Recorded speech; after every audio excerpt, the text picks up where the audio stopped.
control radar contact, actually the T14 Alpha arrival. Yeah, it's nice that you can hide windows. Yeah. I mean, I often forget, especially if you hide a bunch of windows, like, oh, which number did I hide that window on? But I'm looking here. Yeah, it's such a set thing. The club has public windows 41, whatever, and something like that. White has been removed.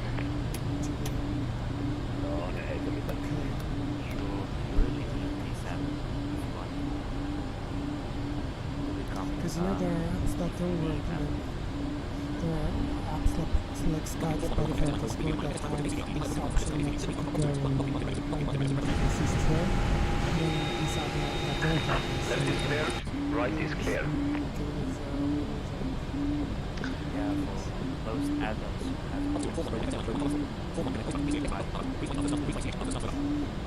you know, in this one you have this side space closed and this is true. Yeah. The apps that don't have it hello folks on the live stream.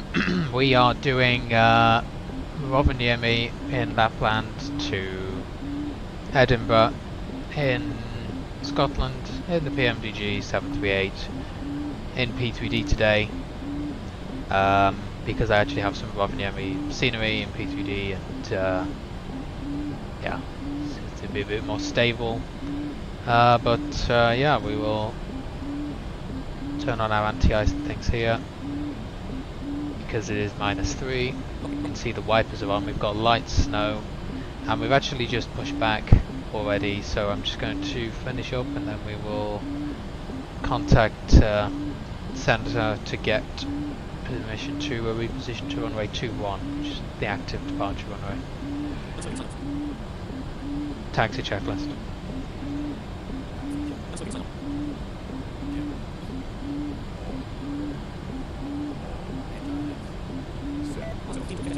George Millipore. Hey man, I haven't seen in a while.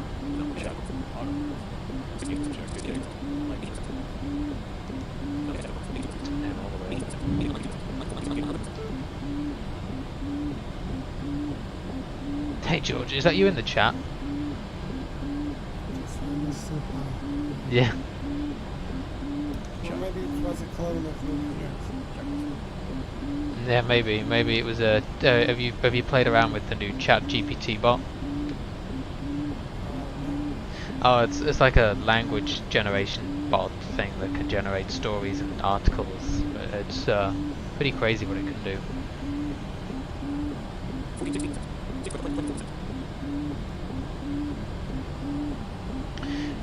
Right, anti-ice on.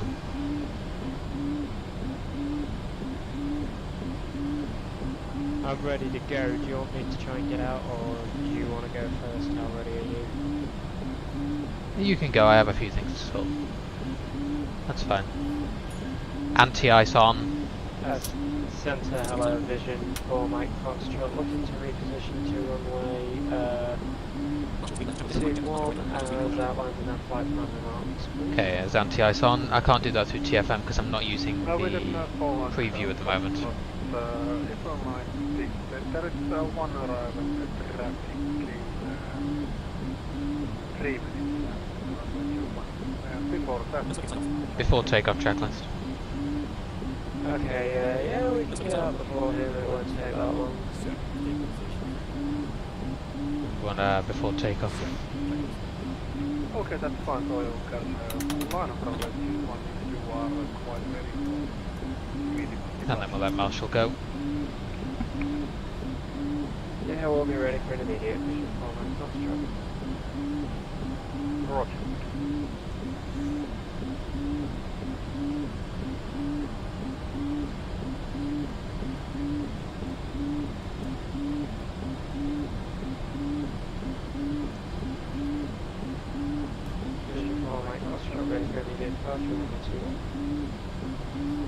Vision for Mike Foxtrot. Wind 140 degrees, 7 knots, whatever, between 100 and 170 degrees from which 1 clear today. 2-1, clear to go, vision 4 mate, Foxtrot.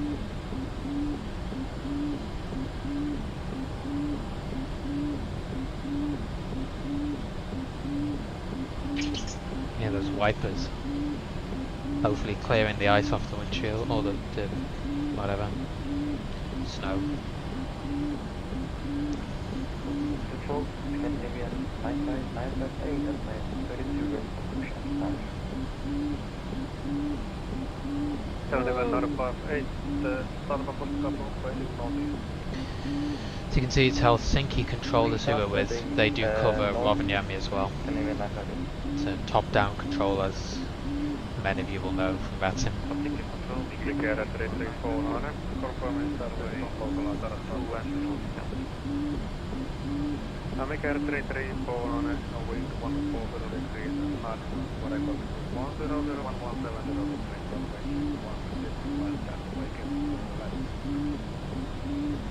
clear. Clear to left and right flank. The land navigate on What's going on? So we'll be arriving with 11.4 on fuel, that's good. More than we need actually, but there you go. We'll speed up a bit and burn some during cruise. We're doing flaps 5, V2 of 148. And we are straight out onto the SID, climbing to level 300.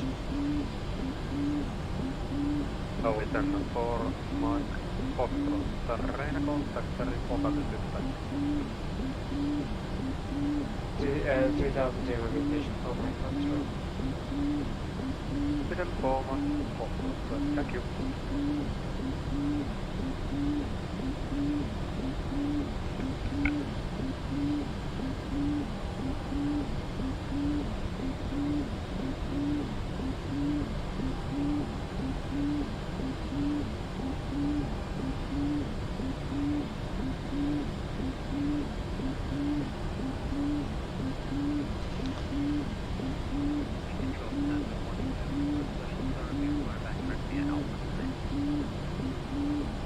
So we just have this other guy to land, and then we'll The one to start up a route.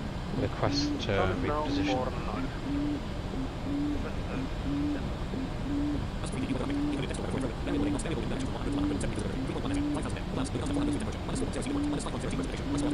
So light snow, -4 degrees, wind variable 8, and visibility is about 5,000 meters. So Vision 4 mate, Foxtrot. Can we get 2 minutes away, please? Vision Mark Fox, April. Alright, we'll report back. Okay.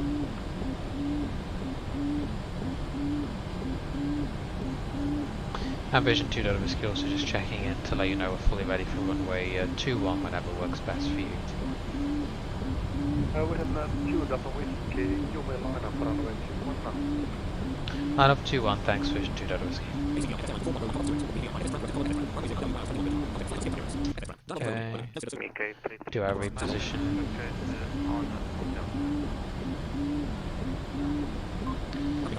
Set our runway guidance. We got a 334, welcome to Rovaniemi.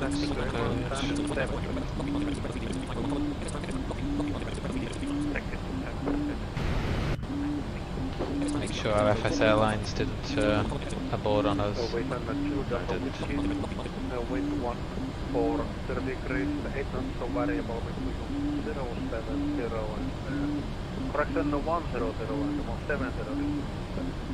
Runway 21, clear for that. Clear for takeoff runway 21, thanks Vision 2.0 Whiskey. Oh my god, WhatsApp is going batshit crazy.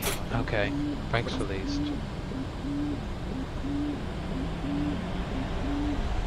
Power is E-right left. checked. Toga. No worries, yep. Nice. Quite nice. Yeah, so set. Quite nice. 7 knots. 80. 6 knots. 100 knots.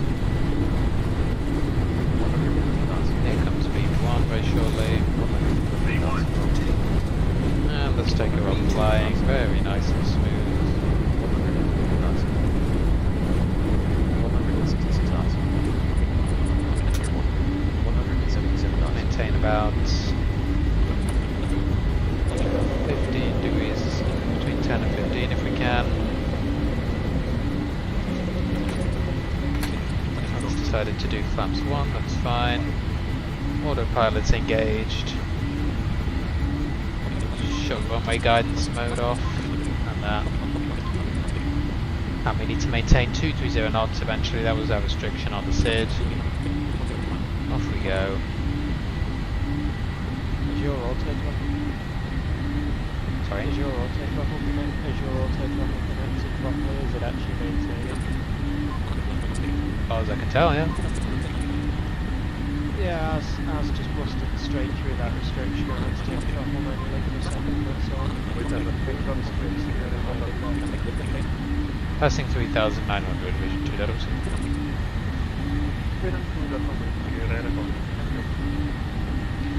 Right, and we can take flaps up shortly.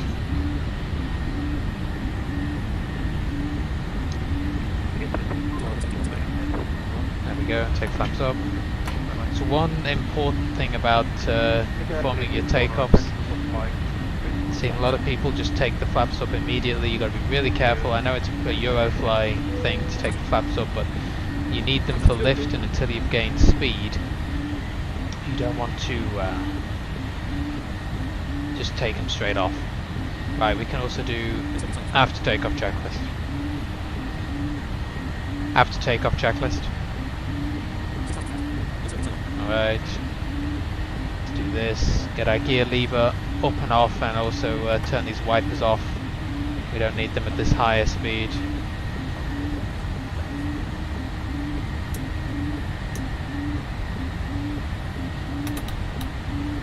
Yeah, I don't know what was done with mine. The auto throttle didn't connect properly, and we busted straight to like 280 knots before I caught it.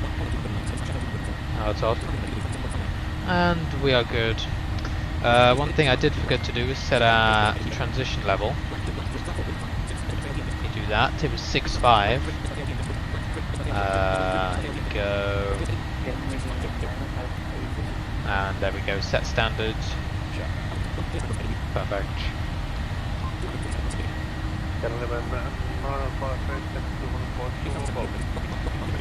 Yeah, so I had to Go. I see. out, take it, and then put it back in. Yeah, it's kind of odd. Oh well.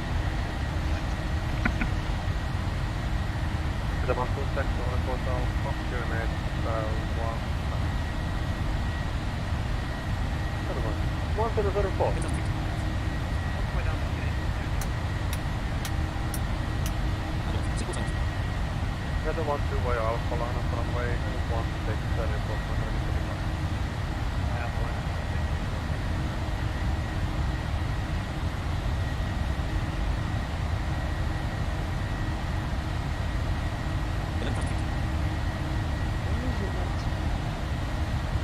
Renault 279 on considered park 7 feet unit 1015. Continued in Central Street unit 1015.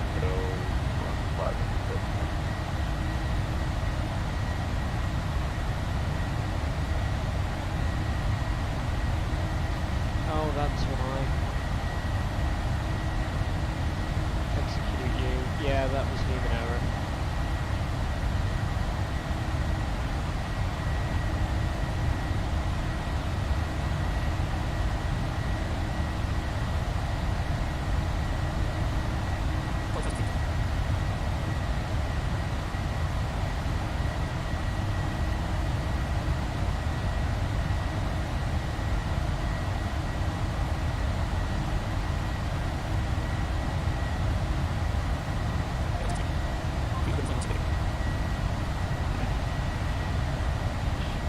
I know why it did it actually. Oh, why? My cost index didn't execute. Oh, okay. Yeah, probably wasn't initialized correctly. or it didn't ever initialize quite.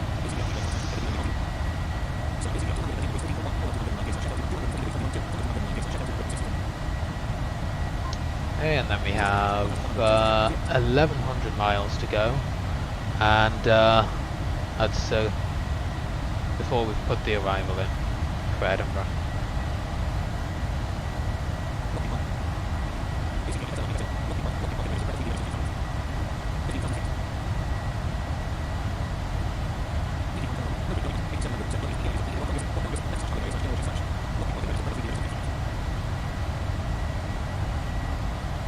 Climbing very nicely here.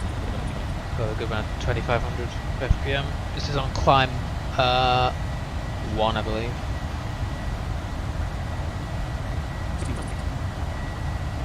So our cruise, let's have a little look here. Our cruise was 3.6. Where's our... Yeah, our cruise was just a straight 360. We've only been cleared to 300 initially. So we'll see what happens after that. You can always check in your FMC's cruise page your optimum and maximum flight levels. So you can see here, the first one, FL360, is a set cruise level. Second one, FL379, is your optimum level. So actually when he speaks to me next about altitude, I might request flight level 380. And you can see your maximum flight level, which is 3903. So you can't go above 3903.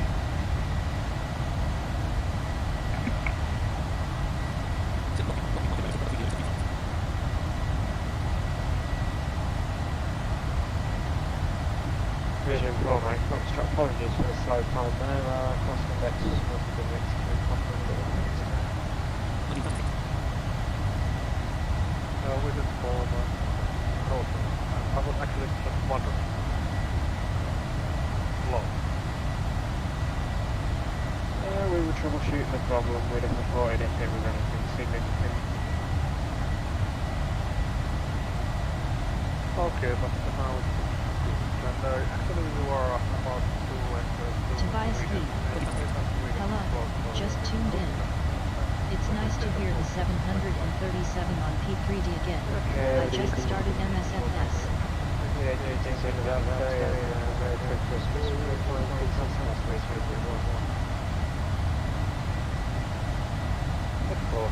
Merry Christmas.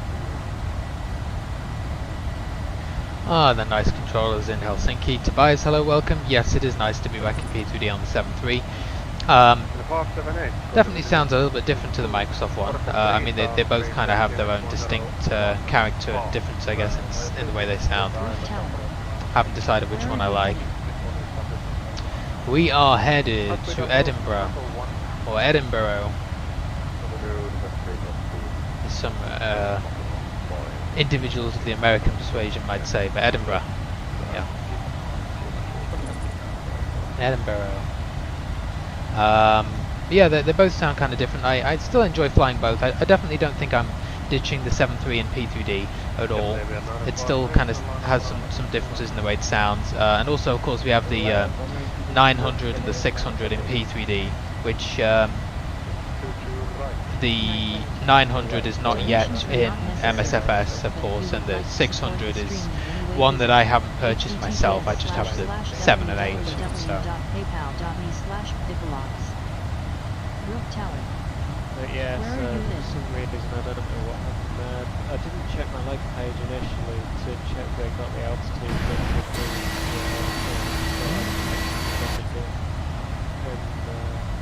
the cost index for some reason looked up, didn't execute everything. Yeah, don't worry about it. You're fine now. Where we at? We are currently over Lapland. So we flew out of Rovaniemi. I think I prefer FSFL next to Pro, because you hold control altogether to skip, rather than just control. Yeah, control alt in First Officer Next. That is a nice feature, yeah. Still having some minor connection issues with First Officer Next, where sometimes it doesn't connect properly up to the sim, but overall I think it's It's definitely good, and the menu system he's added now is getting there. Hopefully he's going to label some more of the boxes correctly in the you know, the performance dialogue where you can go and do your briefing and stuff like that. Yeah, so over Lapland, over Finland. This was actually an aircraft that got positioned here from an event last week where you fly into Lapland. It's called Fly and See Santa on VATSIM, and now I'm just decided I'd take this one back over to the UK, so we're going to Edinburgh, Scotland. Tobias Heath. Me too. I also have an issue where it doesn't seem to be able to read the transition altitude. Oh really? Yeah, I have to say mine's been a bit inconsistent on that as well. Sometimes, I mean, I even had it once where I forgot to put the transition altitude in the FMC and I left it at 180. Oh, here we go. Change over to Unicom 122.8. Thanks for the great ATC. As always, Merry Christmas to you too. Vision 2. Goodbye. Right.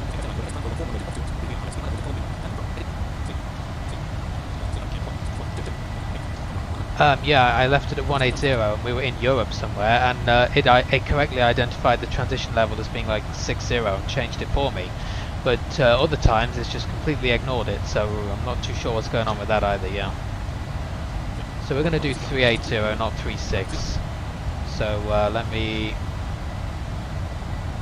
go in here and change our cruise altitude so that the FMC knows what we're doing. 380. And then I can use my honeycomb to scroll our altitude up here to 380.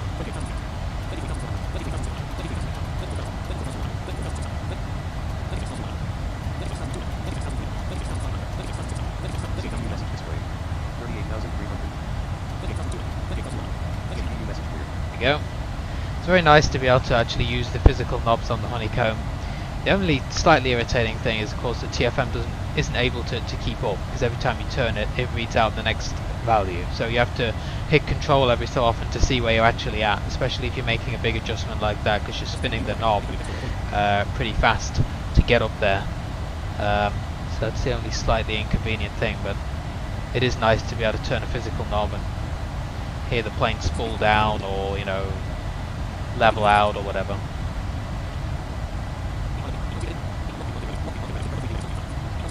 It's back on the legs page here. Ah, we got a 363 mile direct here to the next waypoint. Rook Tower. Have you taken off? Yeah, we're coming through 30,000 feet now. We're airborne. And up for a little bit. Tobias Heath. Is the Honeycomb one device that has all these features? So they do several devices. They do a yoke, the rudder pedals, and a throttle quadrant. Me personally, I just have the throttle quadrant because I already have a flight stick and I didn't really need a yoke, and it would take up a lot of space as well if I had both. So I'm perfectly happy with a flight stick. But in terms of the throttle quadrant, it's quite a multi-purpose thing. So you have an MCP panel thing at the top where you have a left selector knob to choose your function, which goes airspeed, altimeter, as in baro, heading, vertical speed, and altitude.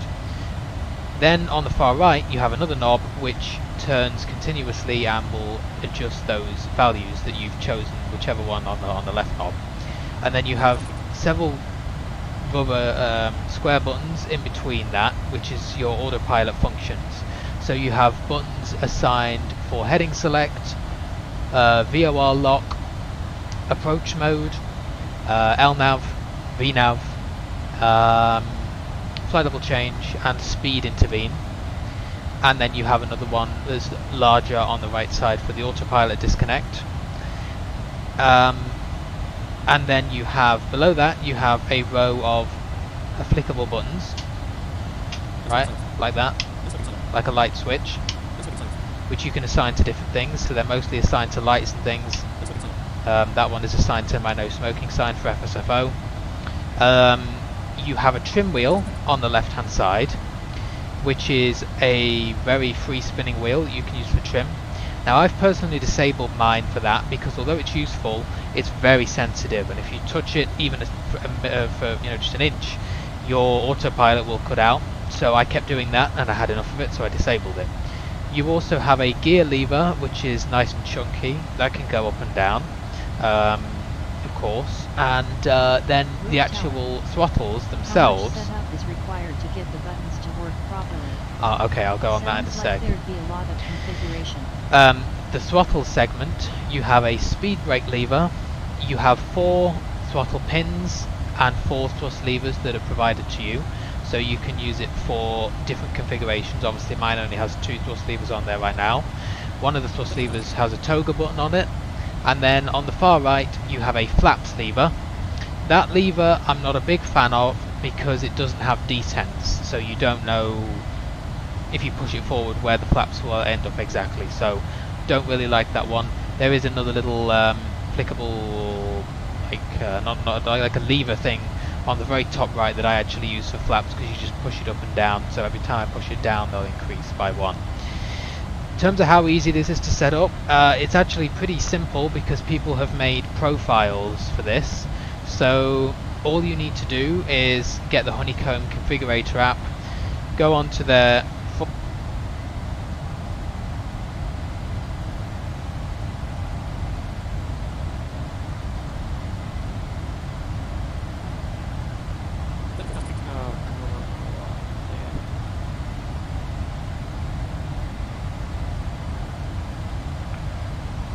Sorry about that, my headset died in the middle of me talking.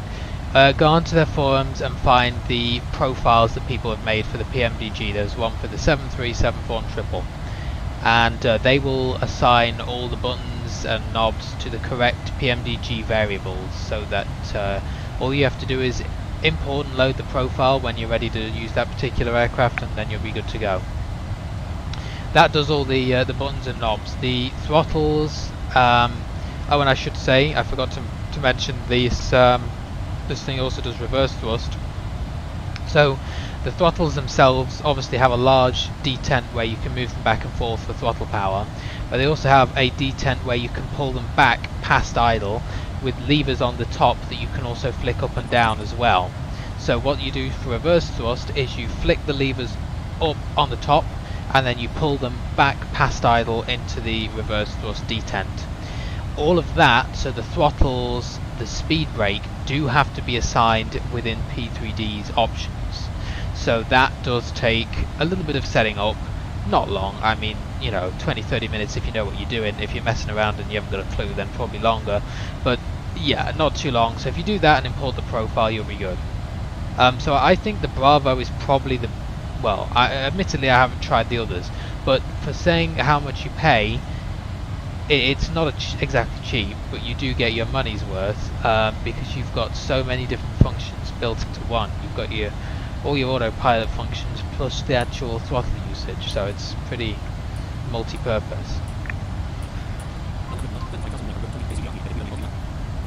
We're also going to cruise apparently 0.786. I'm going to increase that to 0.81 because we have so much fuel we can just burn some fuel here.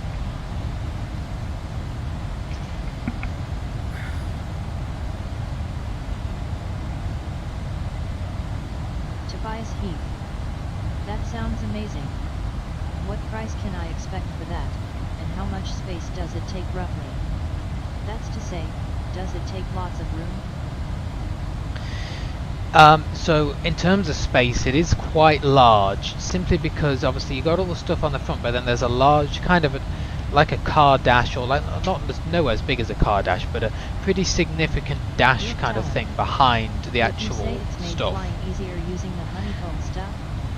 John swears by it. So $200.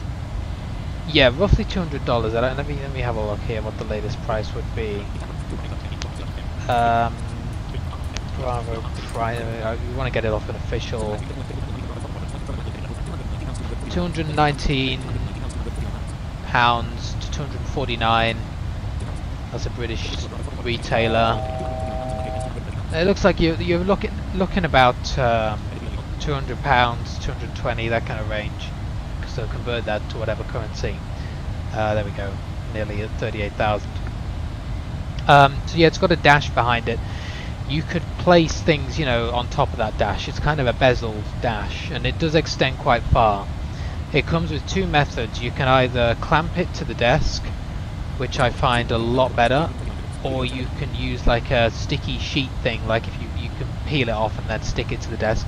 That for me was not very stable at all. Whenever I would pull the throttles pretty firmly, it would feel like it was going to fall off, and I think it did fall off once, so I ended up clamping it properly. So I mean, I think if you had that and a yoke, it would take up quite a significant amount of space. You would need a nice wide desk to clamp them both to the front and then fit everything else on. I mean, this desk is relatively wide, and I'm sure I could do it, but I don't need a yoke. I've got a flight stick, and that's more than fine for what I need to do, and so for space purposes I just left that. So yeah, but do I think it's made flying easier? For sure, yeah. It's quite pricey, but it does sound very, very useful. Yeah, it is useful. I might It's get really one well at some built. point, once I stop being happy using the keyboard. I know, I'm boring. Yeah. I don't think I'd end up getting one at the moment, because I just haven't got enough space in here as it is for everything I need. Yeah, and that's fair enough. Like, once my speakers and preamps and the joystick I have and shit's in here, it's like...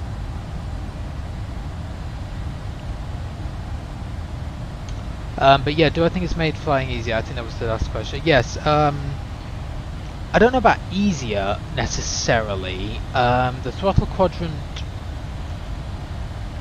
is more about, I guess, realism. It's made it a lot more realistic. Easier, I mean, yeah, the throttles, like you can do the throttles with the keyboard if you really needed to, or just like a little throttle slider on a flight stick.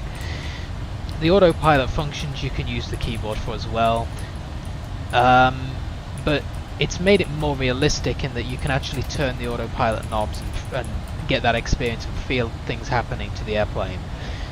You know, you can't beat. So I also have a bass transducer which I have attached to the bottom of my chair, which outputs sound from the simulator and some other programs to add vibration through the chair, which makes, you know, you feel events that are going on in the airplane. You can't beat, you know, winding the speed knob back on that honeycomb and feeling the engine spool down as you're winding it back when you're reducing the speed. I mean, that, you know, that's very realistic. So yeah, I think it's made it more realistic, and they are very good quality. Yeah. Yeah, I mean, when I used it, when I had the privilege of using it for, you know, half an hour or so, I was really touchy-feely with it. I did do a lot of the autopilot stuff on there rather than on the keyboard. Yeah, yeah.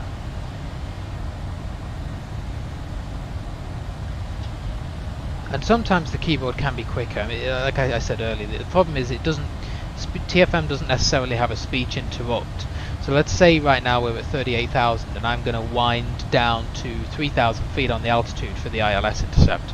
Every time I wind this knob and get one click, I get 100 feet change on the MCP. So I'm going to have to wind it pretty significantly, and TFM will read every single change by 100 feet. So sometimes you have to like use the other hand to hit control and then carry on winding, and so it can be a little bit fiddly. It's not always the fastest, but it is pretty realistic. Yeah. For sure, yeah. Tobias Heath. Do you think that it may one day be possible, with a little help from autopilot, to become a real blind pilot? Yeah, I mean, Tobias, it's definitely a topic that the community discussed a lot, and I know some people who do believe that blind pilots will one day be a reality. I guess it depends how you define it. If you mean like could someone fly a small prop aircraft blind with maybe someone there just to assist them and to be there as a backup, absolutely. I mean that's already been done. I think there was a news story recently about someone doing that in America, and that could definitely be done. Do I also think that in theory a blind person could do this kind of thing in say a 737 in real life with someone there to assist them as say a co-pilot? Probably, with a lot of modification. However, I don't think being honest about it, in my opinion, the public would ever really take to the idea, and no matter what, you would always need someone else there as a backup. And for that reason, I don't ever see, at least in the next 10-20 years, blind pilots being hired as, you know, real flight crew by airlines. I think that's a bit of a pipe dream, me personally. You know, I'd love to be proved wrong, and maybe I will be, but I don't see that happening. However, in terms of private aircraft, props, even business jets, things like that, you know, blind pilots being able to do things with someone there as a backup. Yeah, absolutely. But in terms of you know, you will always need a backup, always, because you know, right now we struggle with manual landings in the sim. Even if technology was developed to the point where it could give you indications to do full manual landings by yourself without visual cues, what if the technology goes wrong? What if something fails? You know, what do you do then? So yeah.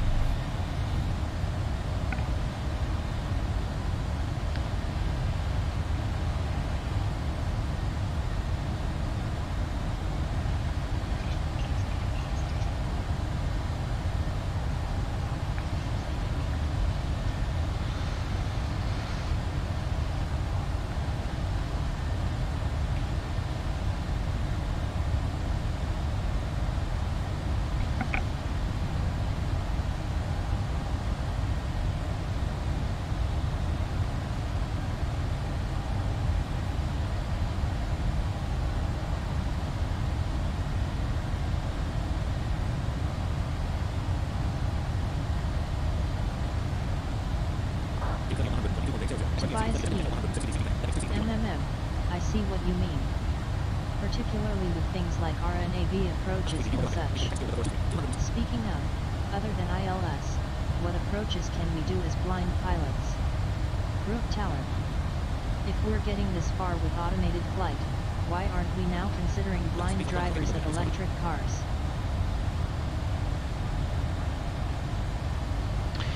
Well, yeah, I mean, and I fully expect driverless cars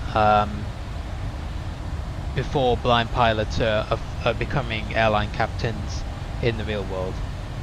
I fully expect that to happen. You know, I very much hope that in my lifetime I will be able to have a car that either is driverless or can be driven by, you know, me as in a backup with certain technology within it. Oh yeah, what other approaches can we do? Any approach really that has a significant portion of it laid out in the FMC via GPS waypoints, or something that's got a method of getting you onto final approach. So ILS approaches we know are great. RNAV GPS approaches, despite the fact that they're a non-precision approach, which means that you don't get any guidance from the ground, but you do have GPS waypoints with altitudes and headings, can generally get you onto a final approach straight and descending. Some RNAV approaches are supposed to have visual segments where you take the autopilot out and fly it visually. Take somewhere like Madeira, Innsbruck in Austria, or Madeira in Portugal, probably even places like Aspen or whatever in the US, I don't know, because there's significant terrain or something like that, and you're supposed to take it out and fly it visually. Those approaches are really, really difficult, if near impossible. But as long as an RNAV is generally going to bring you straight in, then the FMC can follow it, you can take the autopilot out and land it. There are other approaches. You tend to find the older the approach, the more difficult it will be. So approaches like VOR approaches, which are very old and tend to use VOR beacons. VOR DME is a very kind of old style approach where you use a VOR beacon and use the distance measuring equipment in the cockpit to measure your distance from the beacon, and then use that to figure out where you need to be and when you need to make turns. Those are even more difficult, and again, near impossible unless you've got one that's really straight in that the FMC can just follow. So really, ILS or RNAV is your best shot. If there's no ILS, try and find an RNAV. And generally there will be an RNAV. RNAV is becoming the new modern standard. If somewhere doesn't have an ILS, then you can pretty much bet that if it's an airport that means anything to anyone, it'll have an RNAV approach. And we're now over Sweden with a ground speed of 432 because oh, it's minus 72 over here as well. Hey, we forgot to do this. Anti-ice off. Anti-ice off. There we go. Tobias Heath. That figures. What about, say, LOC? I think that is a localizer approach.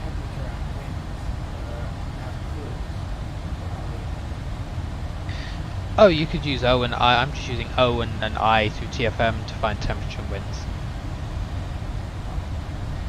Localizer approach, yeah, you could do that, Tobias. That's just a localizer instead of a glide slope. But yeah, you could do that and let the FMC follow the altitudes. Yeah. Sorry, what were you going to say? I was going to say that, you know, like when you're doing the image graph for takeoff. Yeah, we can certainly find out. I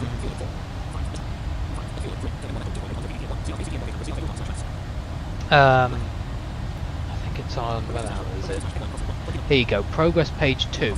You can see your winds. So, for example, headwind, crosswind. So we have 29 knot headwind, and then a 25 knot crosswind from the right. I'll remember that. I presume that BDM is a visual one. Sorry. Say again? Hey, what'd you say? I missed the last bit. I said, so you add those together, 29 plus 25 or whatever. Oh yeah, that would be your total wind. It's just calculating what's a direct headwind and what's a direct crosswind, and yeah, so it's pretty cool that it can figure that out. Oh right, yeah. So that's what I'm wondering. And as for temperature, I assume that's also on the progress page. So you can use TFM to read you that. In terms of temperature, I don't know if it's on the progress page. Let's have a look.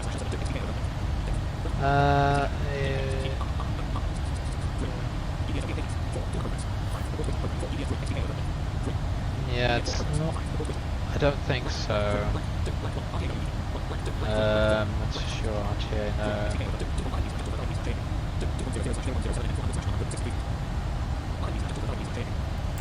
You can see your deviation, your how you can basically see how what's the word? You can see how accurate your LNAV and VNAV are being, and how accurate your IRSs are aligned by how much they're off, so to speak. Donations are not necessary. I don't see anything but if about you would temperature. Like to support the stream in any way, visit https://www.paypal.me/vitalize. It would be on the flight plan, I would imagine. What's the cruise? 38,000 feet. Or 302. Computer? We're gonna get Alexa. Temperature at 38,000 feet. Computer? What is the outside temperature at 38,000 feet? Over Sweden. No, damn it! I don't think it's good. I would be very surprised if it would do that. It's negative 72 Fahrenheit. That's what it is. Yeah, I won't do it. Oh yeah, and I was going to speak about anti-ice because I was waiting for someone to question this. So you don't need anti-ice on for the whole flight. You only really need it on, especially during climb and descent. Reason being, ice will only accumulate on the aircraft if there is visible moisture. Right? It doesn't matter how cold it is, there has to be visible moisture. That means if you're flying through cloud layers, right? So when are you going to be flying through cloud layers? Mainly above and below 10,000 feet, but it can be somewhat higher, but let's say climb and descent phases. Up here at 38,000, unless you're flying through some strange weather phenomenon, you know, some kind of ice crystal storm or whatever, even then you're not going to need anti-ice on the whole flight. It's just burning extra fuel. So that's why I turned it off, and we don't need it, even though it's negative 72 Fahrenheit outside right now. Oh, I see. So it takes so those numbers are in Fahrenheit. I see. Yeah, it's just TFM. Yeah, I can change it to Celsius. I don't actually know why it's on Fahrenheit. I want it on Celsius, to be honest, but I just never changed it. So yeah. Oh, you can actually change that? I didn't know that. Yeah. So hold on. If we go talking flight monitor, settings, use metric measurements. There you go. Okay. And won't that also affect the feet and stuff? no, it doesn't affect that. Oh. Okay. Let me. It doesn't? No. It also didn't take effect. So let me restart. See if that helps. Okay. Yeah. I'm kind of curious now.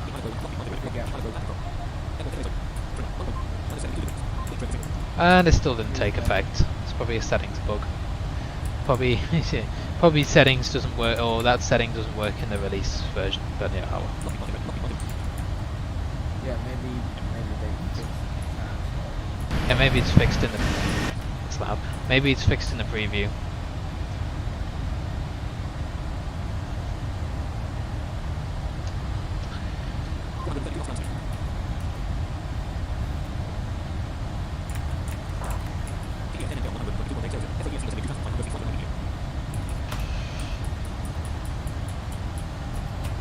Because I'm hesitant to change that setting because, well, you know yourself, if you're getting metric readouts from one thing as far as altitude and max, and then if you're trying to... Well, yeah, it doesn't change anything else. If it changed my altitude to meters, then we would have a significant problem.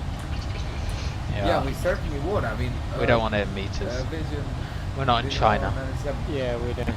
Just maintain feather ratio.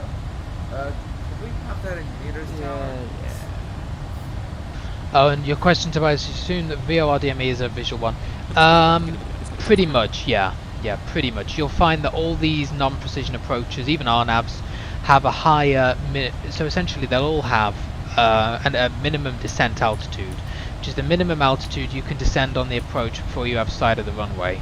An ILS approach, especially if it's a Category 3 equipped approach, will have, or will allow you, obviously, to do an auto land. So if you don't see the runway, that's not a problem. You can allow the aircraft to do an auto land.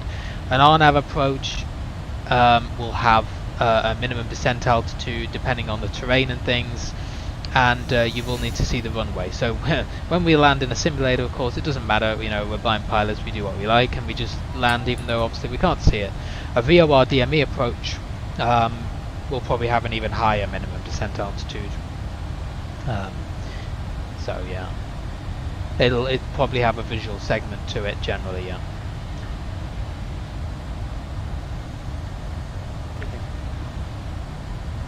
So I wouldn't recommend it, to be honest, if you can avoid it. It's a very old style approach actually. They're not really very widely used. Some areas still use them if they have a very, you know, widely known VOR beacon or something like that. Then they'll make use of the VOR beacon, but generally they're not really widely used. Yeah.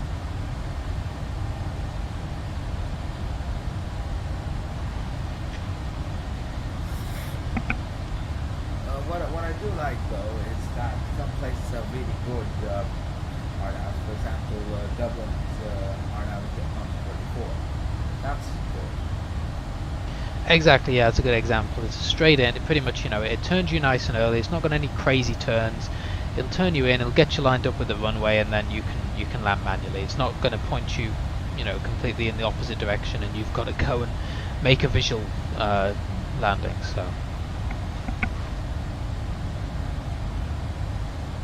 I mean, true, I did achieve about 400 feet landing range on an RNAV, which is a lot more, it's a lot firmer than what I'm used to, but they say the best landing is a firm one.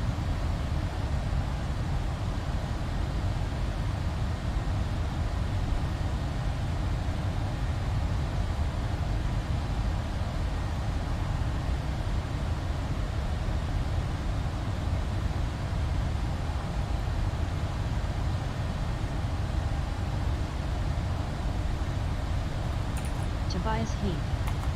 Thank you for telling me all this.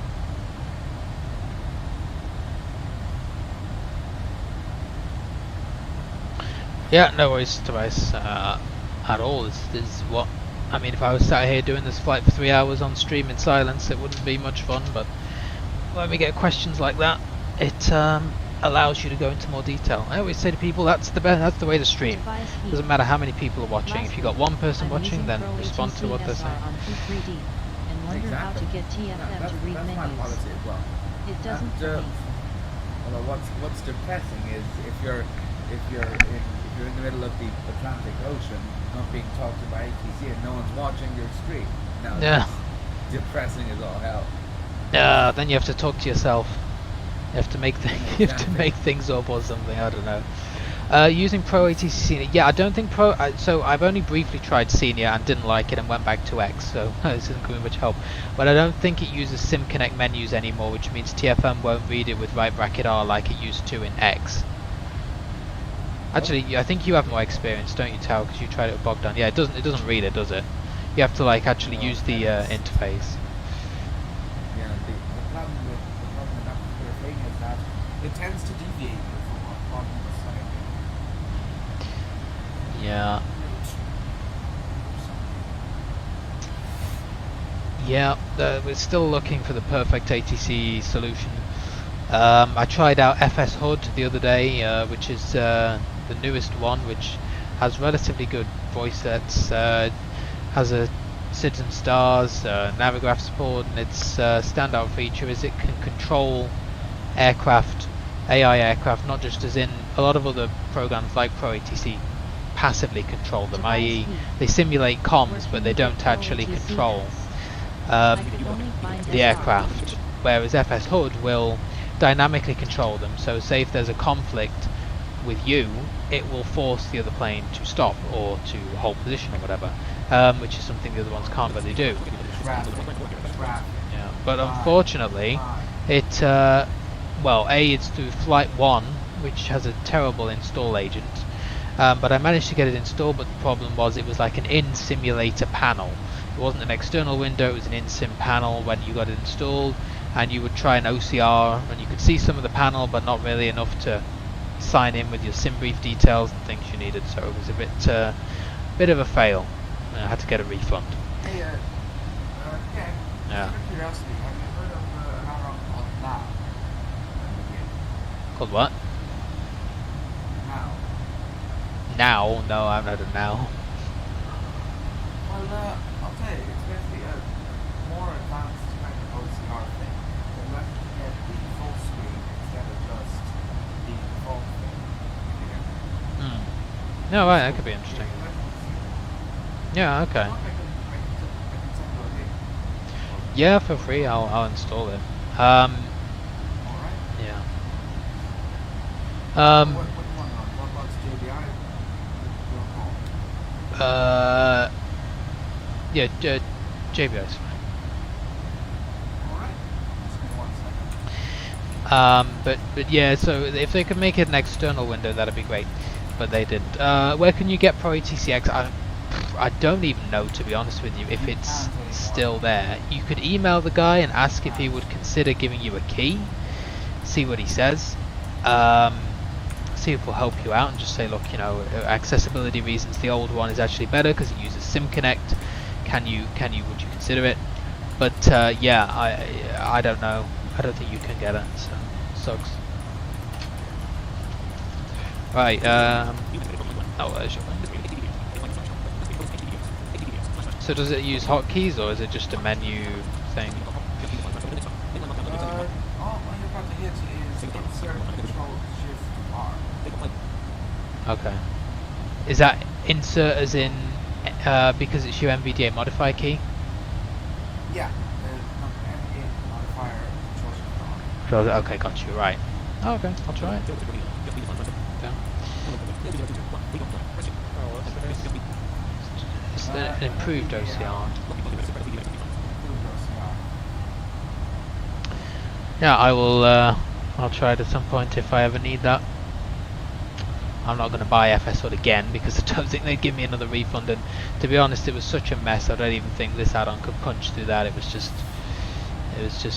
you needed to actually type into boxes and things, and yeah, it's really not good, but could be useful. Alright guys, I will be back in 5 minutes. I'm just going to get a drink and stuff, so any chats I will respond to when I get back.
Alright, I'm back. I'm assuming that is no contact me. No, not this time. No, there shouldn't be. I mean, we are There isn't. ahead of you, so... Yeah, that's what I figured.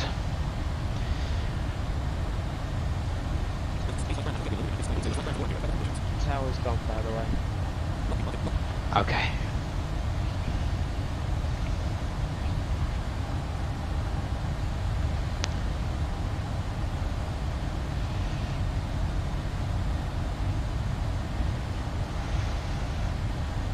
All that stuff that I was rewiring and what have you earlier, I'm pretty happy with the way it turned out. So you are, oh my god, this ground speed, 419 knots. This is not on the cards. Come on, give me a tailwind. This flight is not supposed to be. Not too bad, we've got 1 hour 30 minutes. This is already 10 PM nearly here in the UK, so like, oh come on. Right, where's Marshall? 16 miles, excellent. So we have good spacing.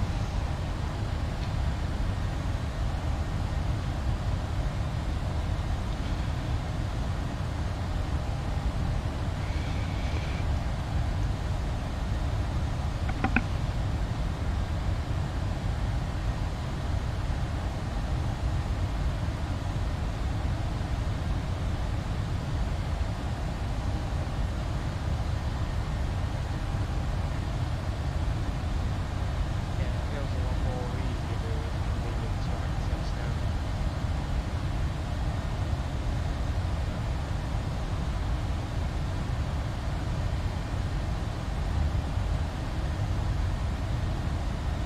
And then our arrival, so let's have a look.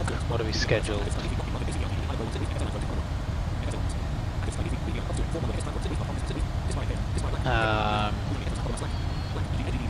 Agped 1 Echo 06. So let's have a little look here. Oh, well, there won't be an ATIS, but let's get a meta. Yeah, 070 at 8, so I'm also just going to use tramp quickly here and just see, load our plan. Okay, we can't do that.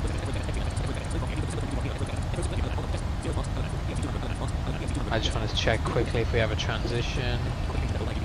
Agped 1 Echo 06. So the plan is we have to be at flight level 260 to cross Agped. Haven, we're 250 knots, 7,230 at Tartan, and then I think there is a Tartan transition, so that should be good. Let's have a look. So we want arrivals, ILS 06, Agped 1 Echo, and actually there isn't Tartan, there's a TLA, but that's not what we're on. Yeah, Tartan. Okay, well that's fine. We'll just execute, and we'll go in here and drag required after Haven. Yeah, okay, it's fine.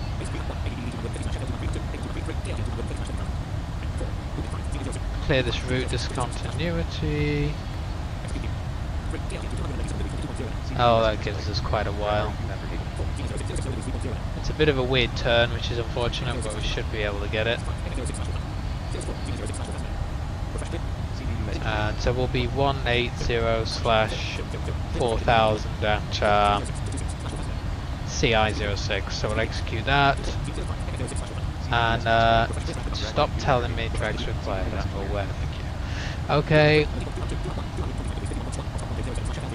Other than that, yeah, we're fine. So we'll see how it goes. I'll also set TFM up here, 06. And it's quite a short runway, I think. Well, not short, really short, but shortish. So first officer is going to do 06, download the weather. 108.9 with a course of 63, length 8200, so we'll do We'll do auto brake there. We'll do flaps. Well, you know, yeah, we'll put 40 for now. Should be a bit safe. We'll see how the speeds look.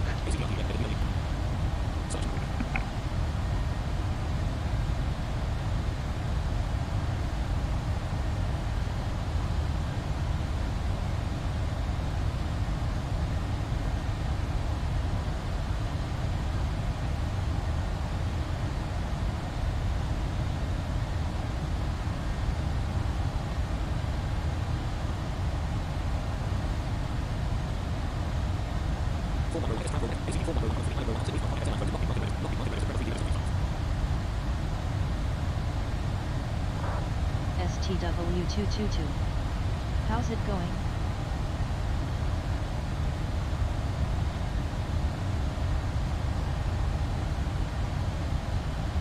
Oh, hey Stephen, yeah, it's going well. Yeah, I tuned into your, what was it you were doing yesterday? Is it a pilot club trainer? Something like that? Briefly tuned into that. It was super late here in the UK, so yeah. How's it going well? Discovery flight, that was it, yeah. STW222. I was there as a friendly voice. Yeah, you know, I also I was considering you were on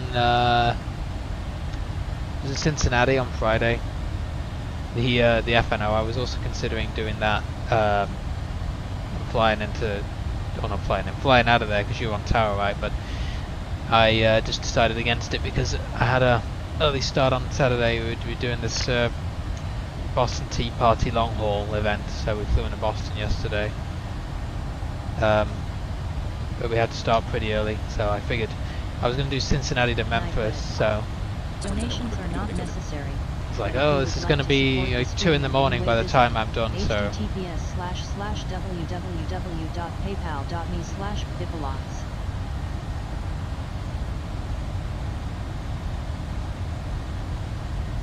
might not have been Cincinnati, it might have been what's the other one? I always getting confused. It was KCV or whatever.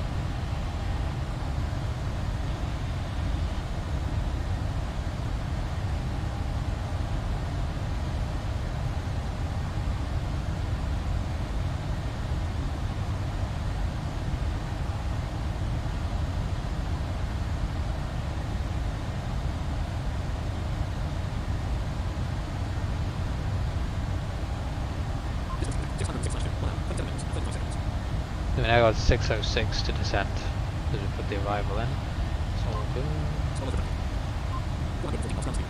This ground speed isn't good though. This ground speed's a joke. STW222HI.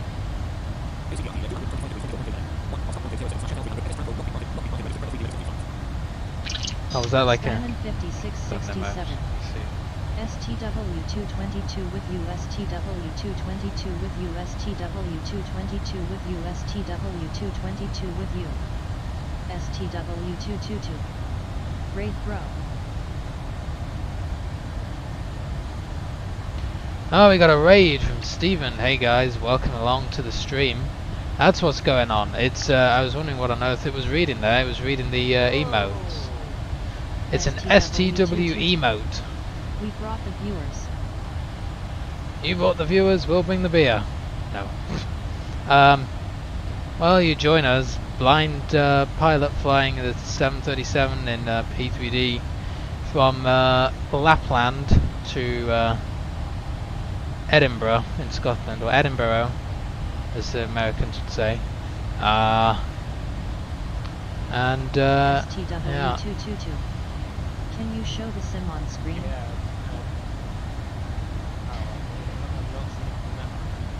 Yeah, what can you see right now, Stephen?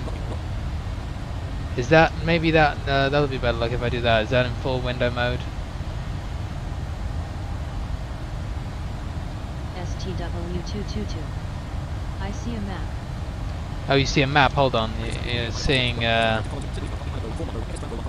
you're seeing Tramp, I think, or that program.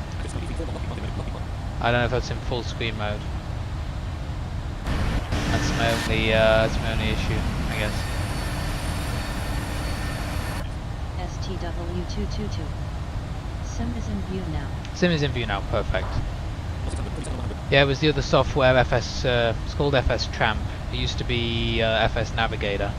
It's like a autopilot / map, but some blind pilots use it to reposition to runways and gates at airports because it can do that pretty quickly instead of using like the simulator world menu and all that stuff, because it can take a while.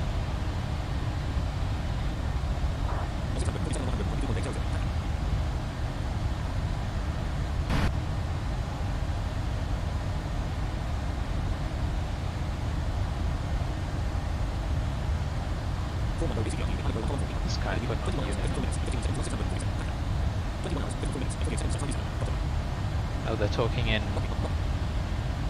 Norwegian or something.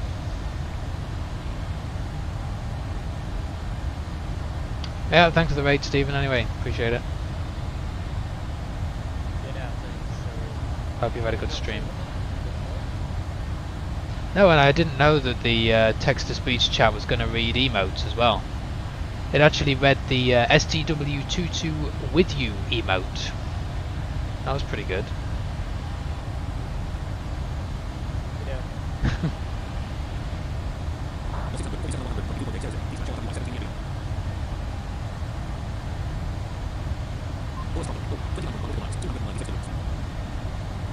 Right, Norway.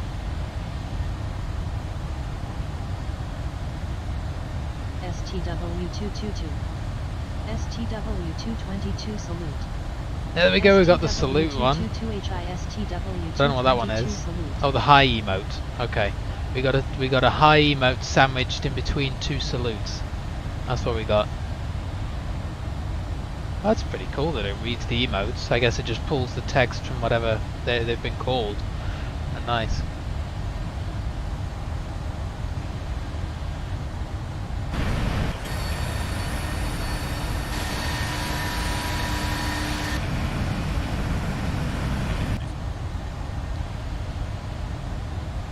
And this is the Wales blind pilots use the CDU for anyone wondering. I don't know if you can see that on screen, but you can probably see it's like a pop-out CDU, and it's purely textual.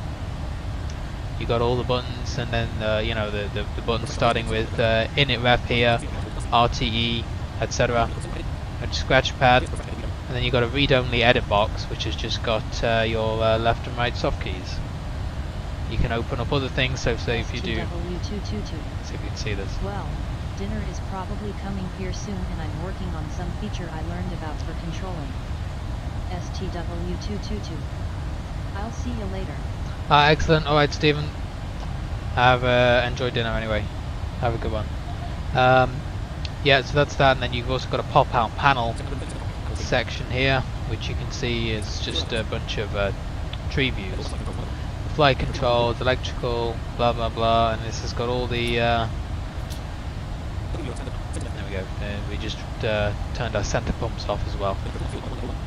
You got all your panels, and you can see then you can tab through these things, and they're all just relevant text boxes, because of course the FMC in the aircraft is just essentially an image, but this is actually turned everything, including the panels, into textual stuff, so the screen reader can read it.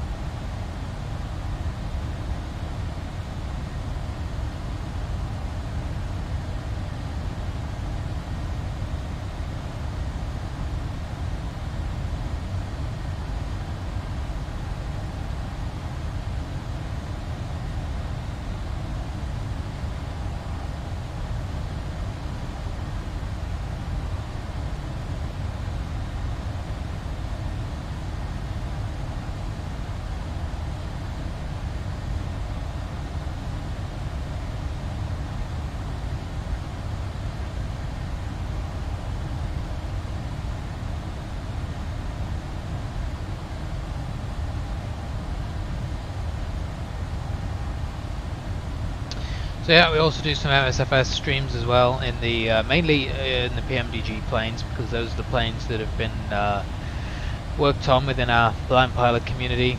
so they have the CDU and panels all exposed in, as I just showed you in the text format. You know, I mean, we don't put a lot of work into making the sims visually pleasing. P3D certainly, obviously, isn't visually pleasing out of the box. MSFS just is visually nice out of the box, so it doesn't matter. But yeah, we don't have to really work on buying all these add-ons or sceneries. So you know, that's not really, I guess, what our streams are about. It's more about teaching people how blind pilots can fly and enjoying flights on the VATSIM network and other things like that. So.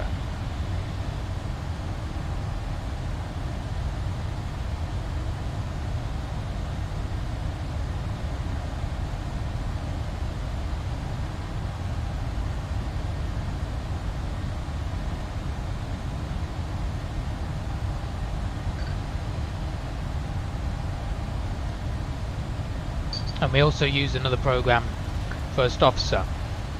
If you're an MSFS user, then donations are not necessary, but if you would like to support the stream in any way, visit https://www.paypal.me/pivalots. Alright, now text-to-speech shut up. If you're an MSFS user and you're pretty new to flying an aircraft, whether it be the INI builds A310, Phoenix 320, pmdg, Just Flight, BAE, any of those. If you haven't seen it, First Officer Next is called, is a first officer that can perform flows and checklists for you, and even get your flight plan from SimBrief and program the majority of the FMC for you. And so we use that to assist us, because you know, when you're on VATSIM and you're visually impaired and you're trying to do all these different things, sometimes it's nice to have that, to do a checklist here and there, and a flow. But it can really help. It can really help you if you're a newbie and you're looking to get into a new plane to figure out what you're supposed to be doing.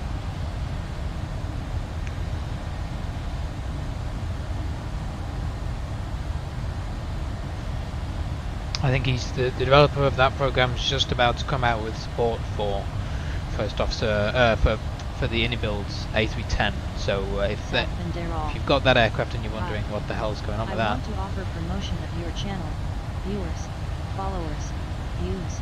if you've got the INI builds in the recent sim update, then go for that. Go First Officer Next, and it's a great way of figuring out what to do. Everything is in your hands. Turn it on /off/customize. Go to dogehype.com. Yeah, very legit.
Get out of the way!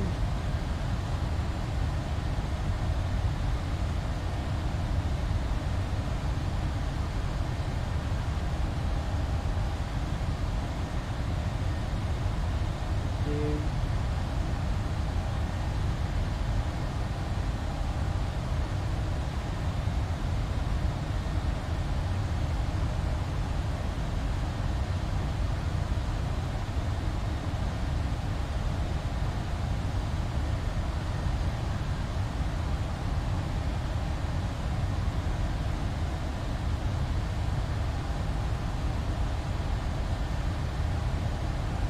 Oh yeah, what's in the way? Oh! What's up? TFM just going whack. TFM was doing exactly not what I asked him to do.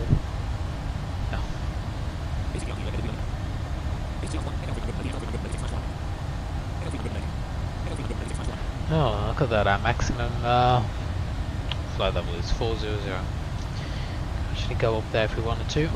We won't though, it's not anywhere near our optimum, but it's rare that you can get a 738 up to 400, especially on a 2-3 hour flight or 3 hour flights.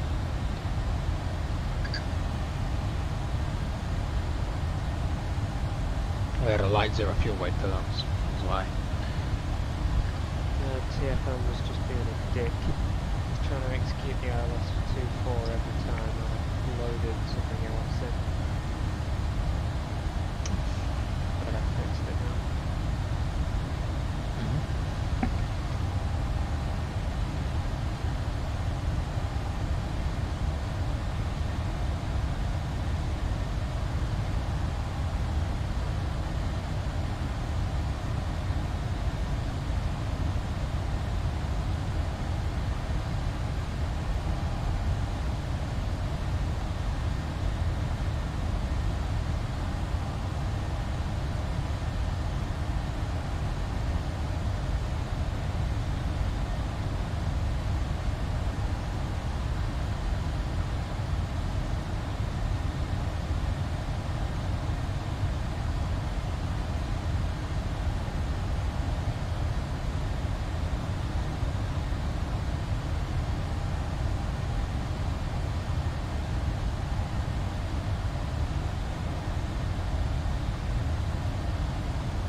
Apparently England in the World Cup. Apparently we won the Fair Play Award.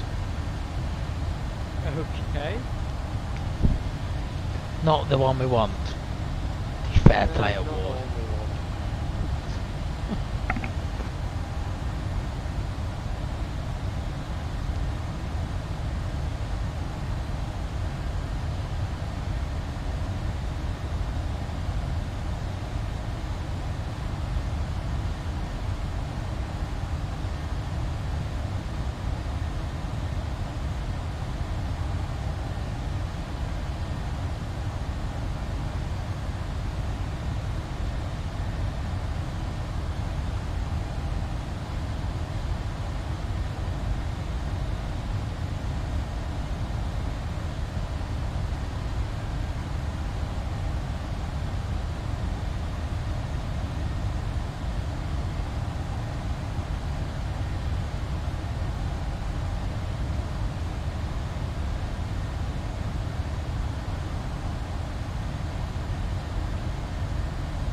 only one. Riots broke out in Paris after they lost.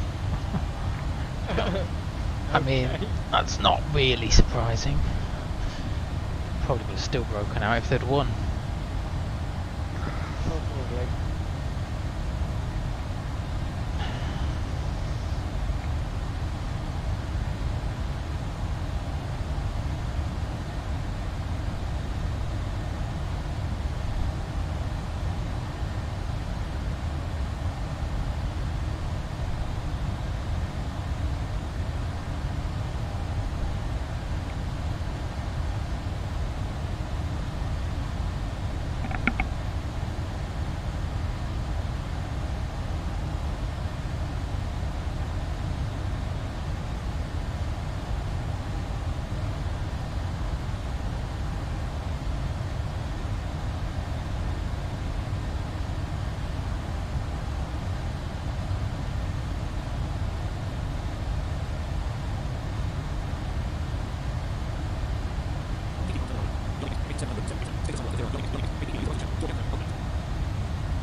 Still got Copenhagen online, we've still got London on.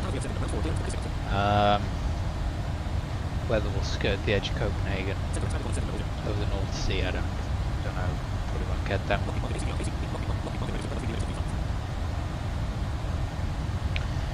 We'll see. Not sure.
Mute my MVDA and headset so that I can just put some music on.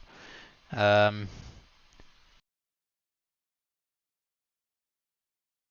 won't go through stream because I don't know how loud that's going to be, and it wouldn't be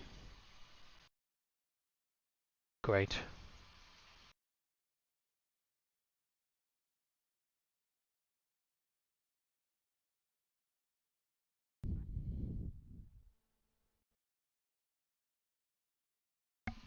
I don't know what I did. Do that one, I think. There you go. Sorry guys, I turned the wrong one off. Playing off.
Reminder, we do now have the BVI simming community, which you can find on bvipilots.net. If you go to the contact us page, you can find a link to join the community. Recently we had, or previously we had separate groups, but now we've been able to put them all under one banner of the BVI simming community, which has also enabled us to start a beginners QA group. So yeah, we've had a lot of new people joining and beginning to get back into this or into it for the first time. And WhatsApp seems to be the most active place. So yeah, if you think you will have questions, then feel free to join the community on there, and then I will add you to the relevant groups. We obviously have more advanced BVI pilots groups. We have a BVI virtual group for the airline. but the beginners QA is where the majority of people will land if they are brand new. Just because of course what we had previously was a lot of spam in the main groups. Now we can confine questions to a separate group, so people who want to help and answer questions can go in that group and join in, and or if people don't want to hear that, then they can mute the group and ignore it. Gives people more choice. So yeah, communities is a nice feature. I've been keeping an eye on it from WhatsApp for a while, and it just kind of got rolled out a few weeks ago.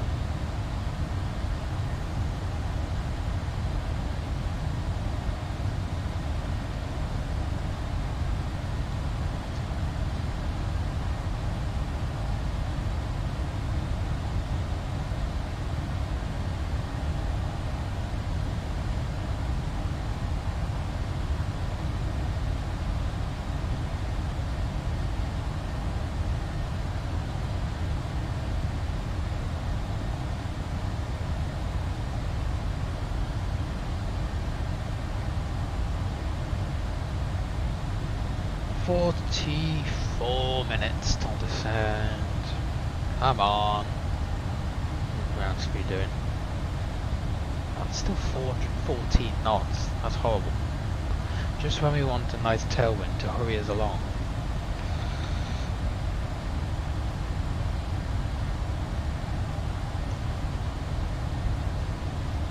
Weather is useless. Headwind across most of the Atlantic yesterday. I suppose it's not really a surprise.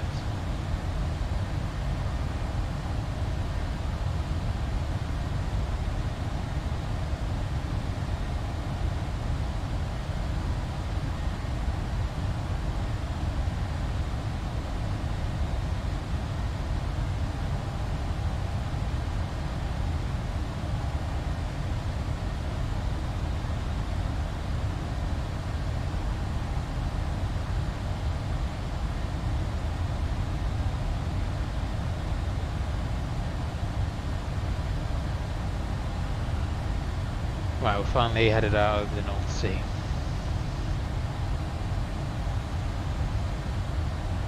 See where Marshall is. 13. Should be good. What's your ground speed? I bet you're faster than us anyway. Probably got real world weather off. Oh, okay, you're good then. It doesn't.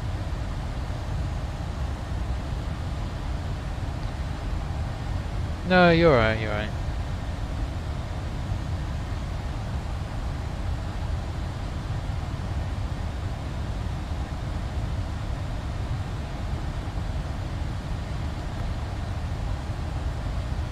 Let's have a look. If I make our descent speed 270 and you make yours like 290, we should be fine.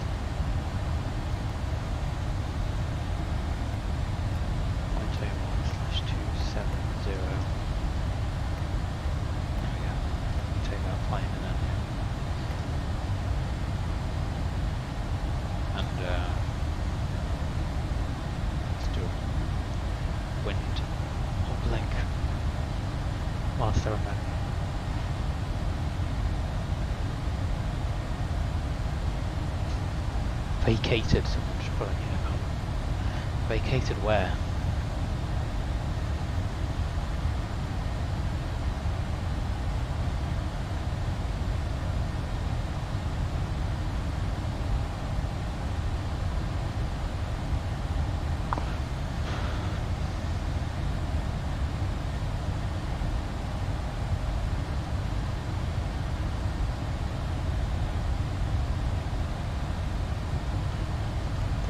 Did a web request. Oh no, it did.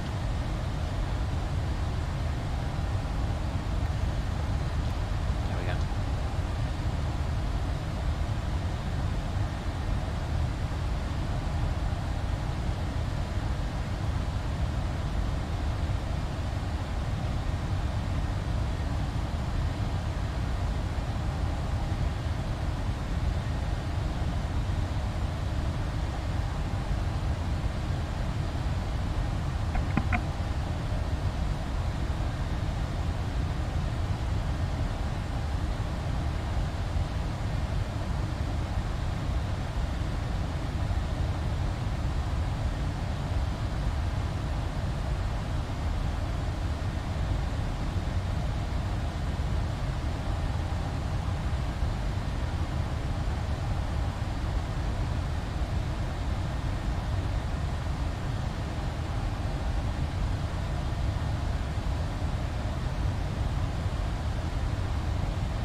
Right.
Wow guys, how exciting, our ground speed increased by 5.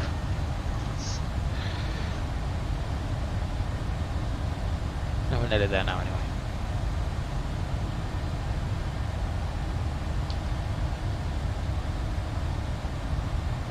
Oh, we have a tower. Don't know if they'll be online when we get there. And a ground, although they're no use. Can we pick up the 8ers? Yeah, we can.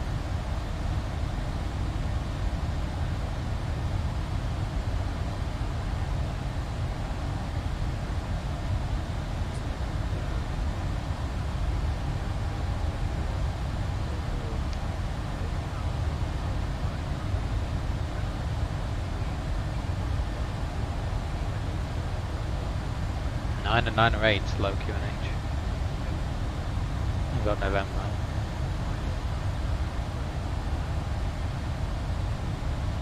Guess they're using only 6.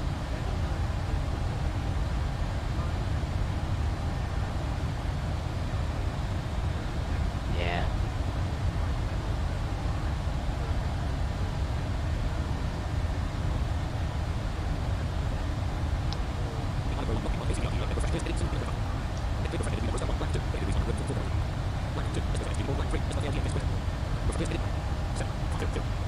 Update our transition level, it's 7.5.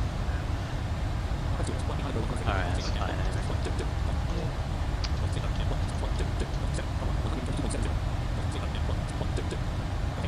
There we go.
And our ground speed went back to 402, which is even worse.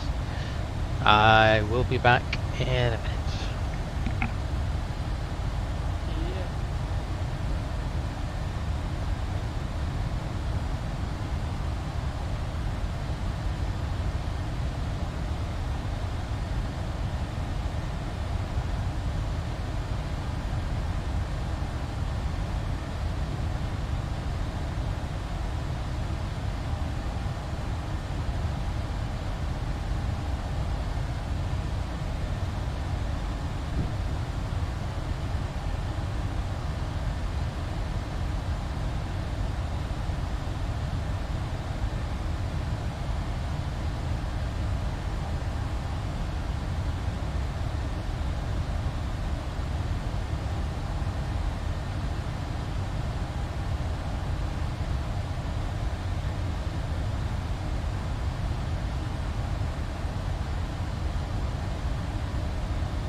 Ultra White. Hello, hello. Hope all is well.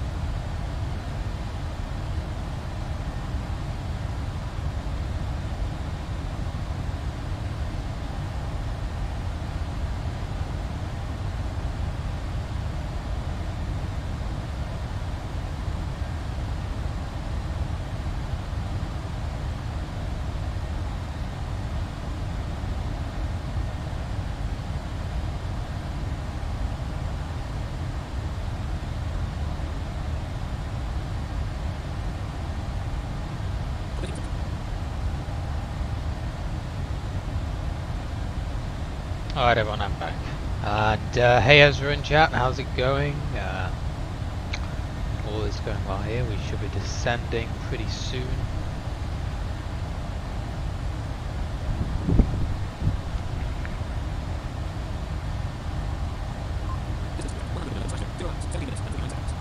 Yeah, I'm still here.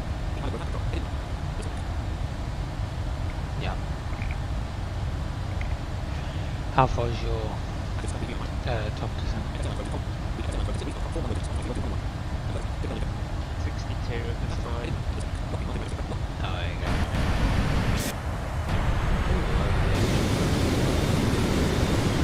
I'll go to the normal view. Over the North Sea.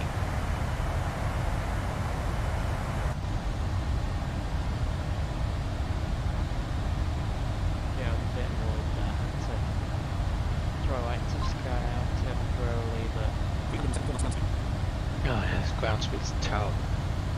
We're now at 374. yeah, I would be tempted to. Yeah, it's alright. I've got enough time. I'm just going to increase our descent speed though to 0.81 / let's just do 300. Marshall's going to be miles ahead of us, and we can descend a bit quicker.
And there is coast to Scotland.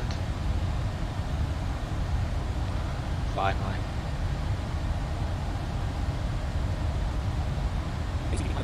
Seeded yeah. Tower logged off. That's alright. Manchester radar is online. Still random. Copenhagen's still online.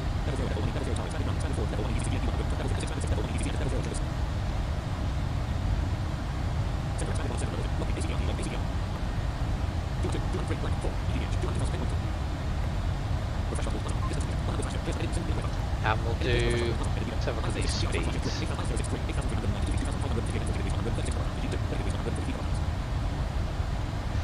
Well, just for wind correction, we'll do 30 degrees. We should be good.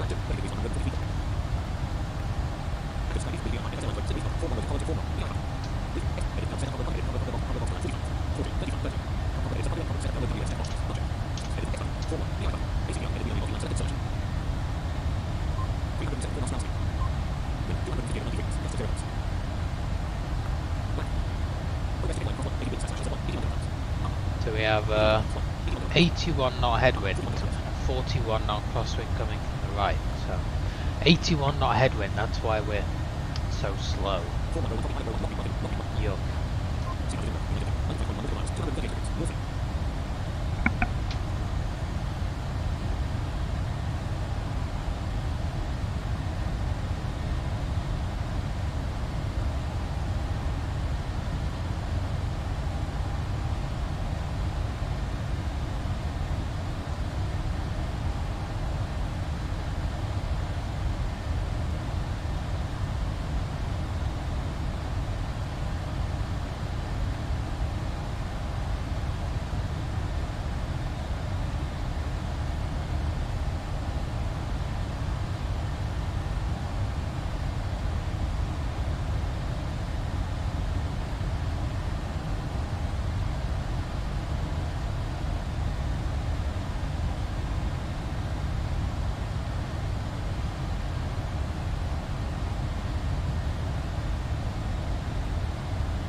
And we're going to be, what was that, intercept altitude?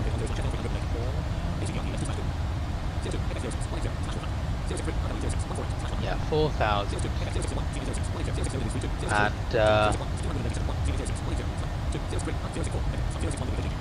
case of missed approach, we follow 061, and that's what we get. Okay, so it's a vectored missed approach. So let's hope we don't have to do one. Why my altitude down here, all the way to 4,000, which just gives the airplane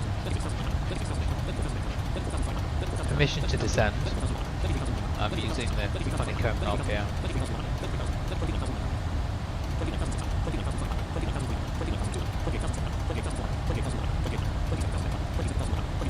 There's a way to make this thing go faster. But when you're going all the way down to 4,000, it's particularly annoying. I'd be curious to know in the real airplane whether it goes 100 by 100 or what you actually have to do.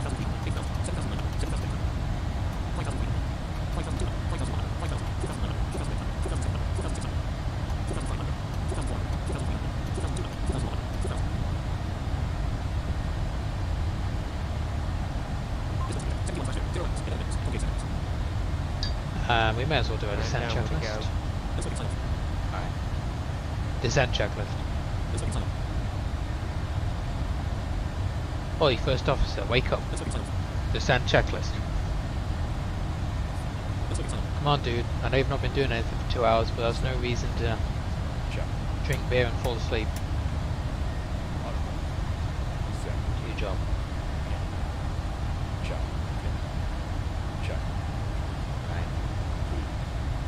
Yeah, approach briefing, yeah.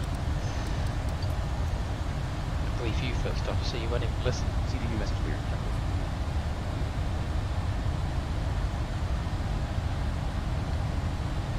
Checklist. Okay, so we've done our descent checklist. Our altitude is preset to 4,000, which is our intercept altitude.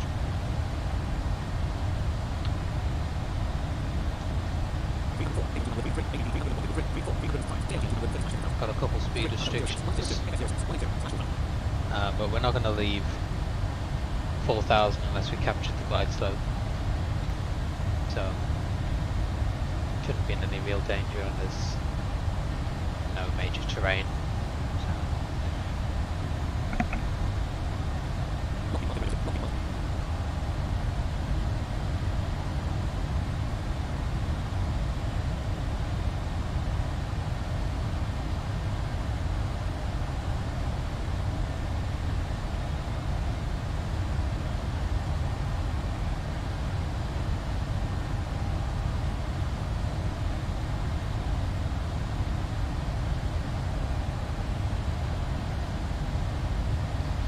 What you're really supposed to do is keep your heading lined up with your current heading. So for example, our heading right now in the Boeing should be on heading 230 to line it up. Why do you do that? Because if ever ATC asks you to fly the current heading, you just press heading select like that, and you're flying via heading select.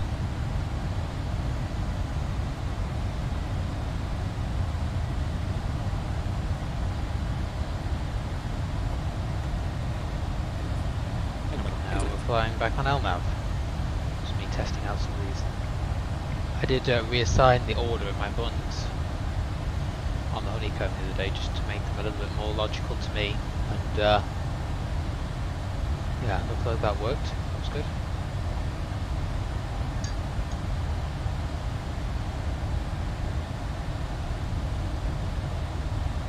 Yeah, we're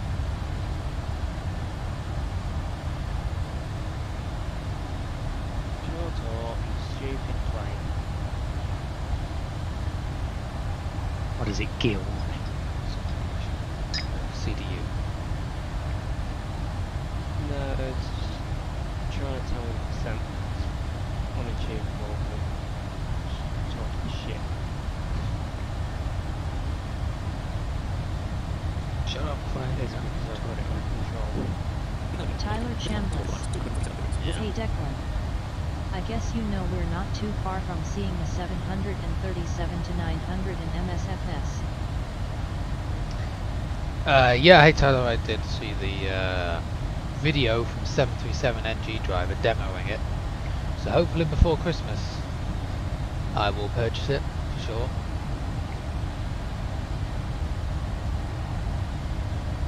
Yeah, we're just doing a bit of a fast descent here, and we're just looking to get her on the ground as soon as possible, because then I'm told to shut it down, I can at least just come up on the paddle or something and watch you on.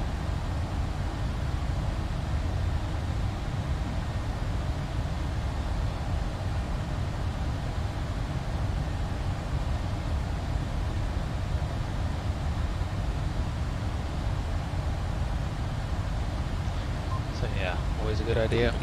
Keep that heading matched up with your MCP on your MCP. But you can actually see here, look, what I was saying, I did report a bug on this, that actually MCP heading 230 LNAV is no longer working in the preview. Hasn't been for a while.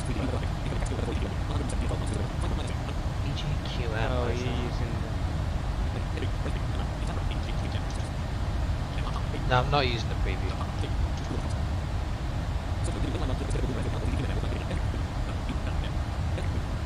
Tyler Chambliss. Ooh, I wonder how they're boomer. going to price the 777 series and if we'll get the different engines on the Dash 200 ER.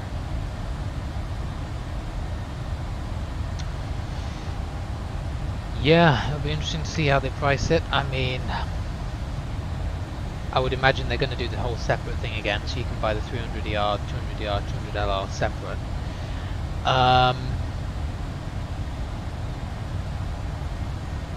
I think they could charge a little bit more than they've been charging, and people would still pay it. This is 777, right? It's a very well used aircraft. I mean, they could definitely charge more for the 777X whenever they make that, but that's not, I don't know if that's going to be coming out with the initial lot. Kind of doubt it, but they could definitely charge more for that. Did you see iFly came out with a 737 MAX for P3D? Actually, it looks quite good. It's got immersive MAX sounds. Immersive audio. No good to what's called. But the description of it looked quite good. Looked relatively well done.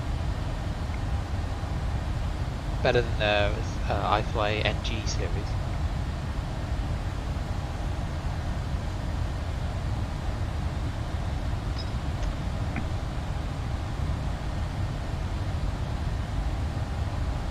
I'm honestly surprised nobody's made a pmdg max mod already for MSFS. People love to mod stuff in MSFS. You know, surprised somebody hasn't painted like a pmdg 7.3 with LEAP and painted LEAP engines onto it or something. Like, just uploaded it and being like, yeah, this is a max. The sort of thing some idiot would do. Tyler Chambliss. Yes, I did. I know the guy who did the sound design. Yeah, I mean, I know the guy as well. I've spoken to him in the past about a couple of things that we were going to consider doing until he gave me the price.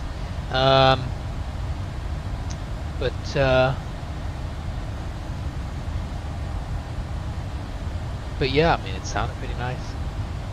I thought it was immersive when I listened to it anyway.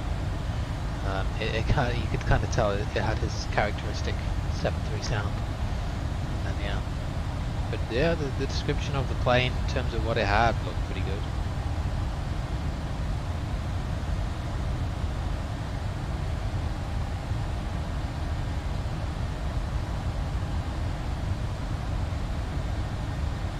Oh, will you shut up? I know what I'm doing. Get muted.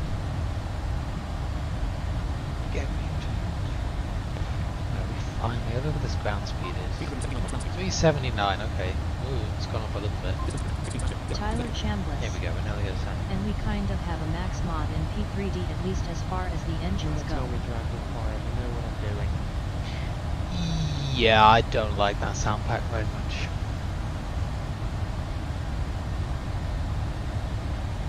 The iFly one, for example, sounds way better.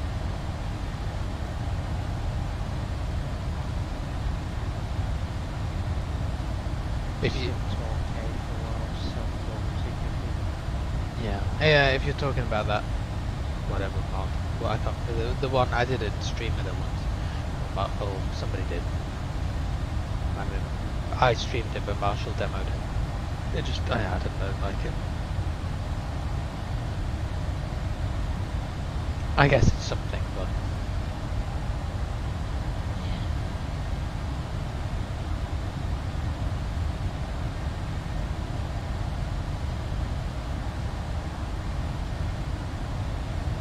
we'll see what happens. If iFly can bring their pause at TOT. If iFly can hurry up and bring their 737 MAX to MSFS, then you never know. Depends how good it is, I suppose. But, you know, there isn't one out there yet, so they better get a move on if they want to make some money off MSFS.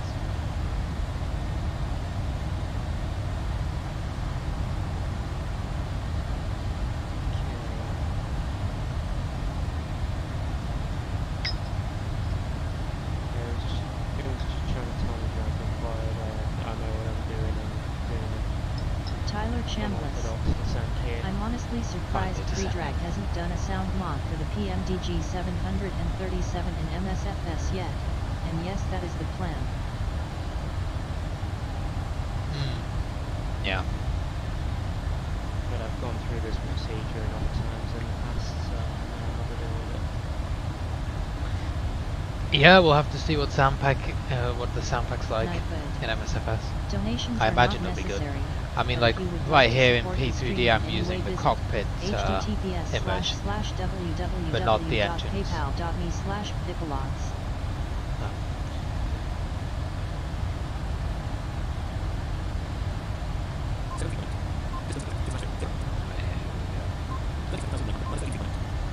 Down very soon.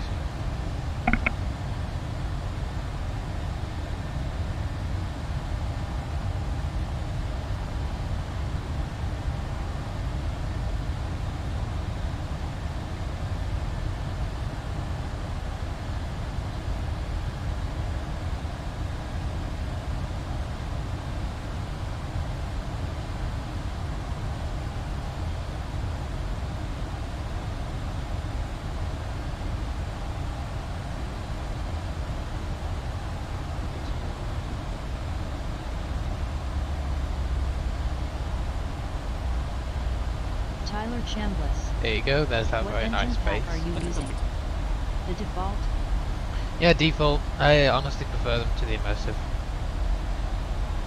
I mean, there are parts of the immersive engines that I quite like, but as an overall experience, I'd rather the default. I do sometimes switch between the two. I do have the immersive installed, but yeah.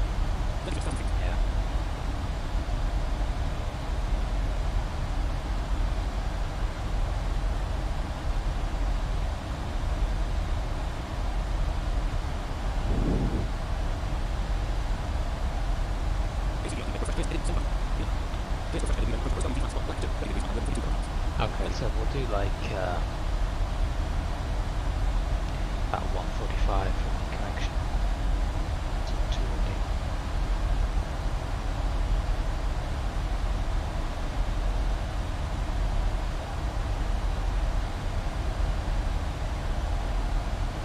Tyler Chambliss. Turbine Sound Studios has a nice pack. Yeah, I gotta figure out how to install it though, because like the way John's got it, for example, the clash. You can hear the pmdg default and turbine.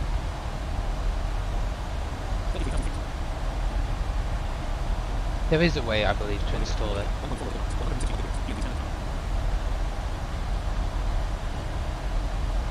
But I have never read it.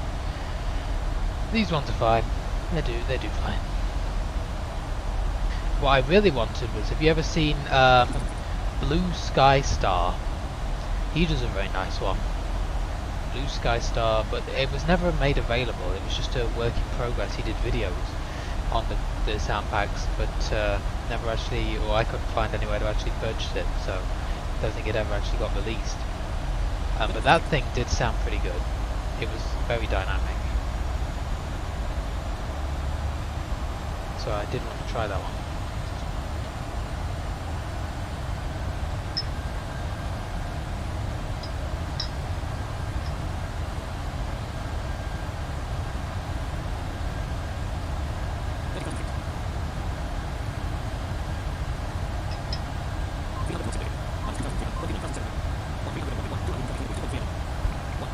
Tyler Chambliss. Well, when you find out how to install it, text me with the results. Well, I don't know if I'm going to install it because I don't have it. I have to buy it. I don't really know if I care to buy it. It's probably just a case of something in the folder structure. Or maybe it maybe, because the TSS do a whole bunch of it, maybe you're just going to make sure you buy the wrong one.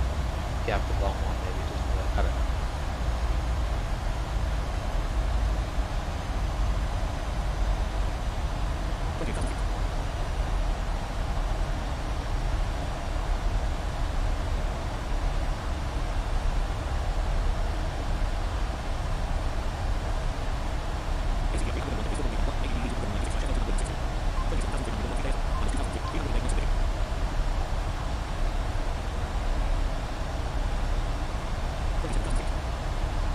Yeah, the MSFS one isn't bad.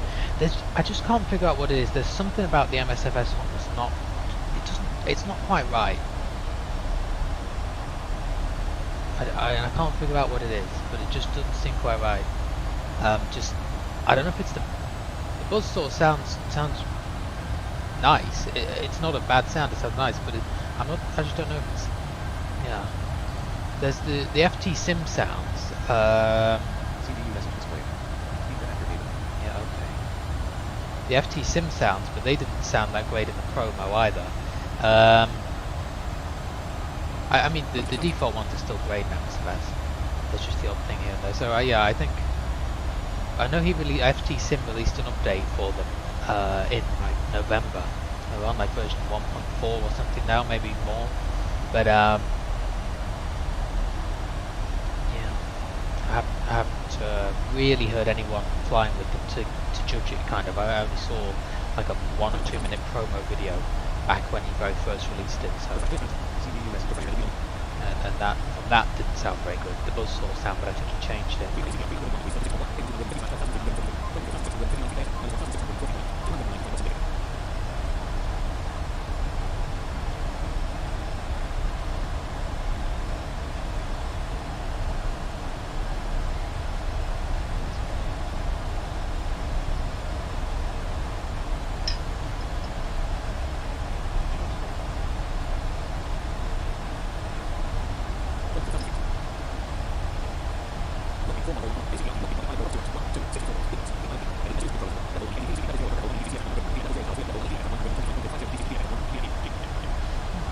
Cardiff approaches online.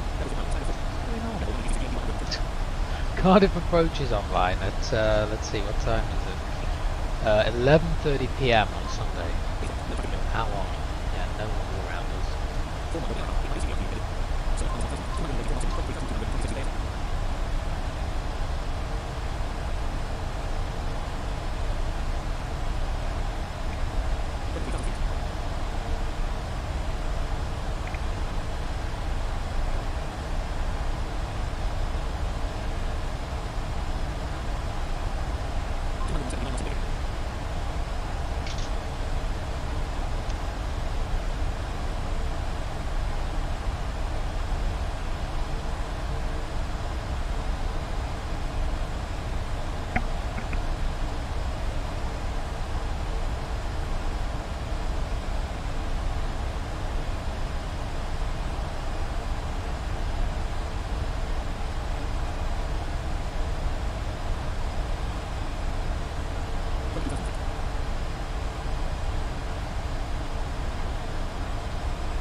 also gone a bit wacko on speed, hasn't it? Slowed down a bit early, so I'm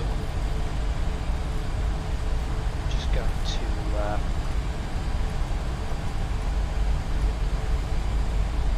take the speed over.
Testing a couple of things out with my honeycomb here.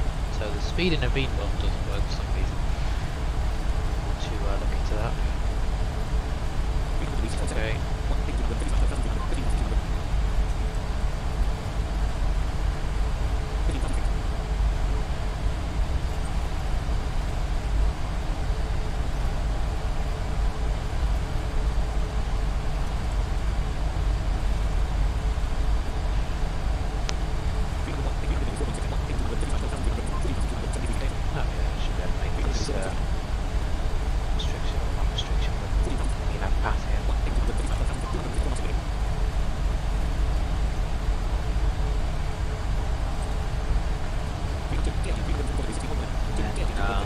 Steep descent after Haven, it says.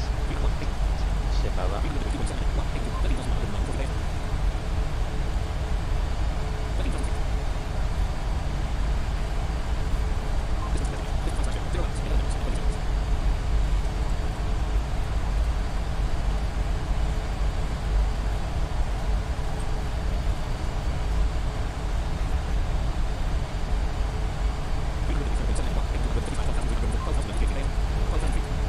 Get a bit below and then they'll help out the steep descent.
Looks like we're going to make that restriction, so I'm also just going to start slowing this plane down ahead of schedule.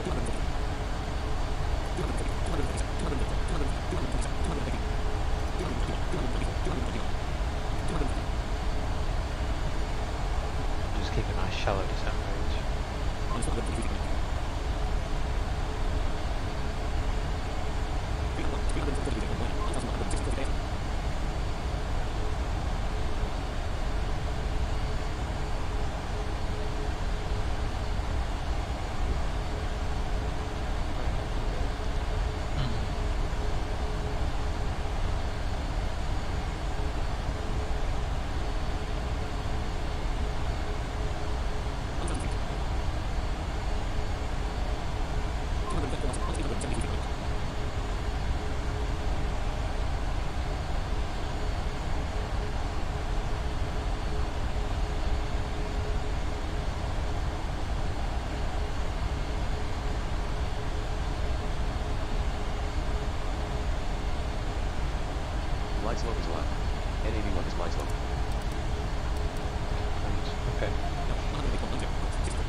5, but we're not quite get it yet. Got to make a bit of a turn. Should really be a back-to approach, but obviously we don't have ATC.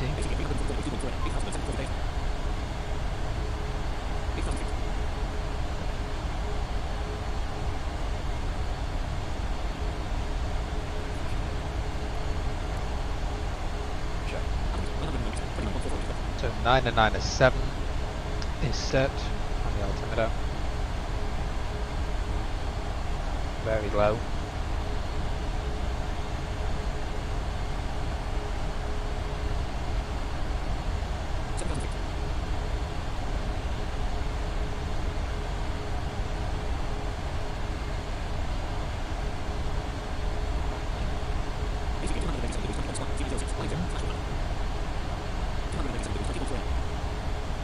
Okay, so now we're descending to 4,000, and we'll sit at 4,000 probably for a little bit as we just maneuver to get the ILS. And we want to be, we'll get it nice and slow, probably like 170 or 180 by the time we get there, so that we can capture it.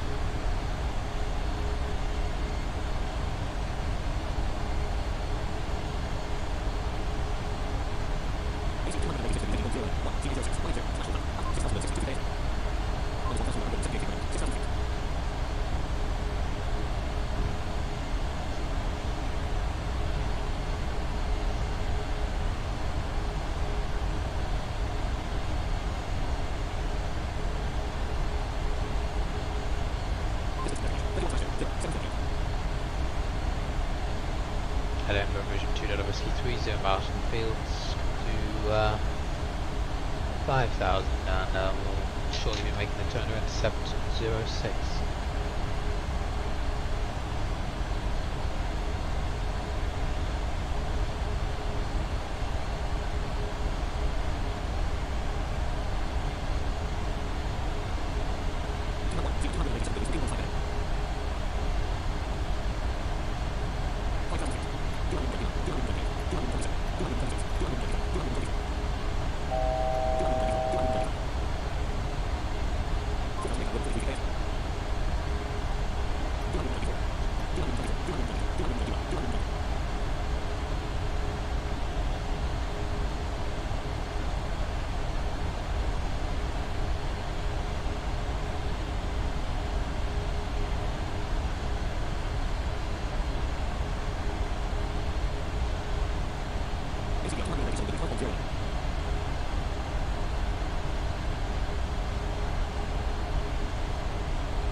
Line slope is alive.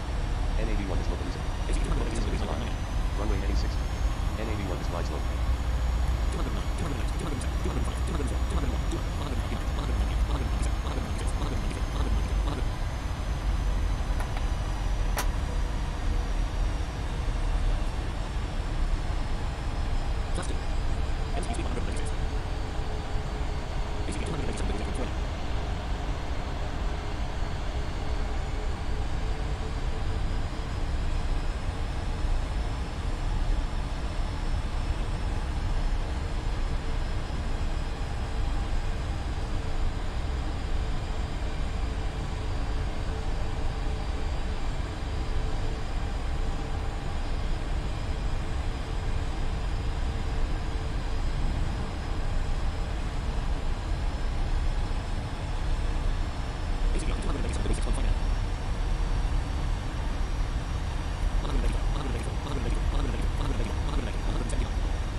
very soon we'll approach.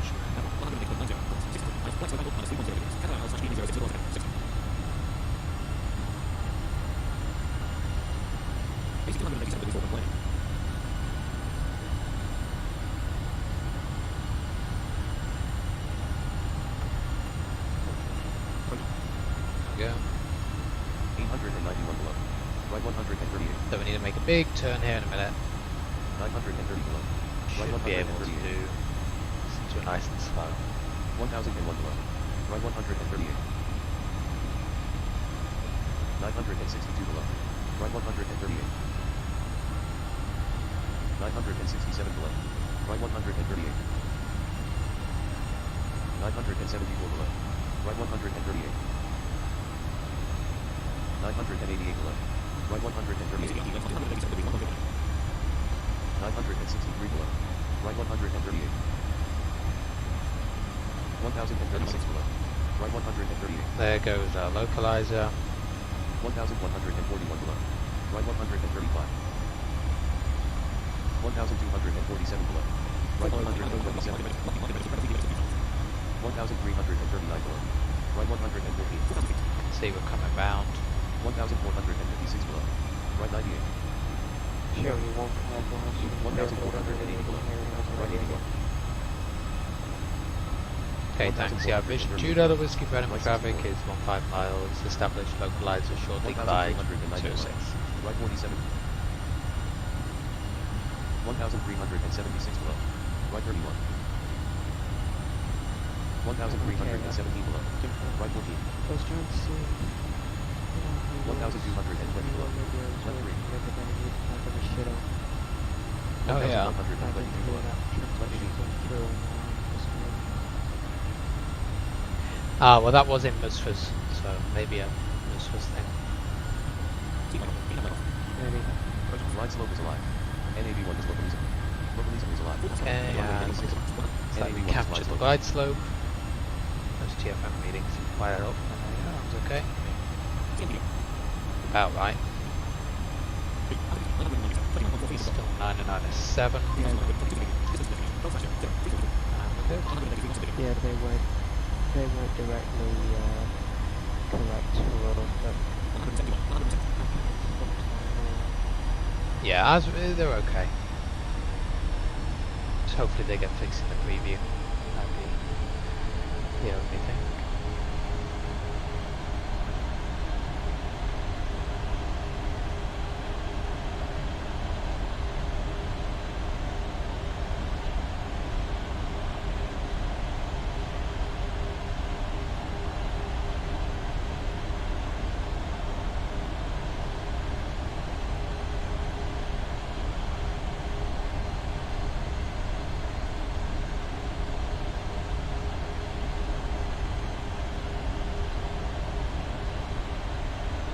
$2,500.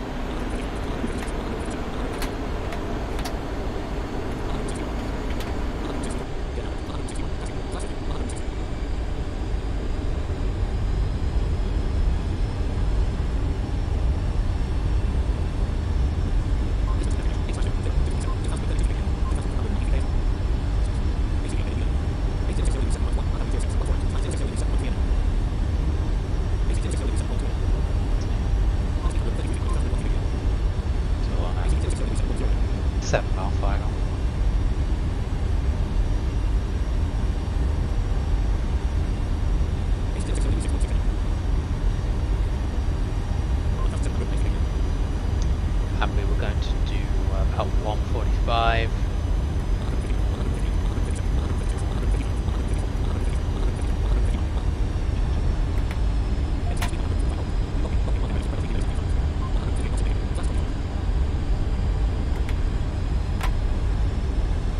Landing checklist.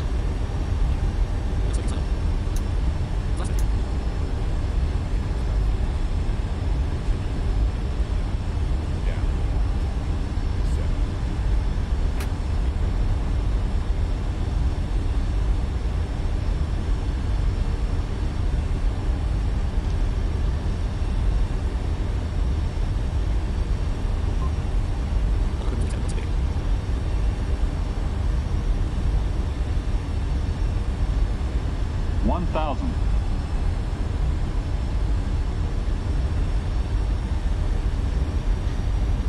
Can also set our missed approach altitude. Just 3,000. In case that's necessary, but it's all looking good.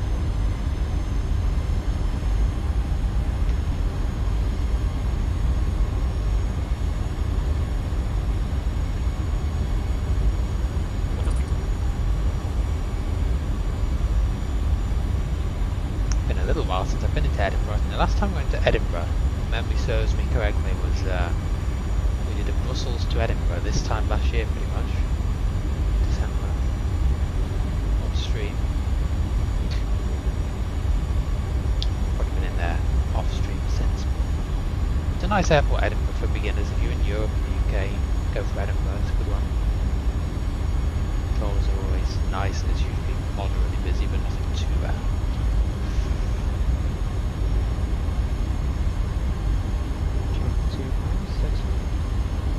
Good. I've had checks. 300 feet every mile.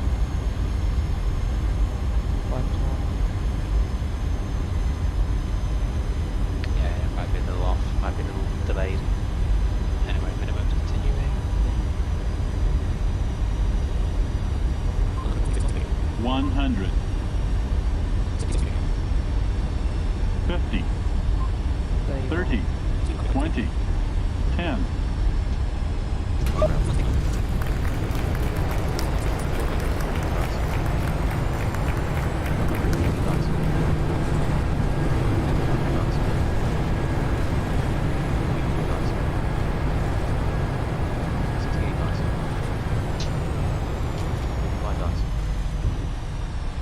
Slow. 37 knots. Bring it out. 13 knots. CDU message weird. Nice.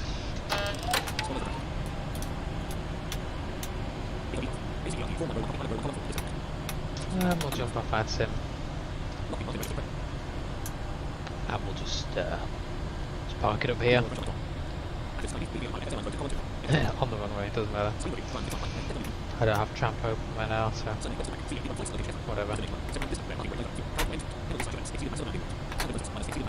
Apparently we exceeded maximum landing weight. Whatever. Landing weight -303. Landed with 9,600 pounds, so it's pretty normal. I mean, the problem with FS Airlines is their weights never match up with pmdgs. Keyboard not changed.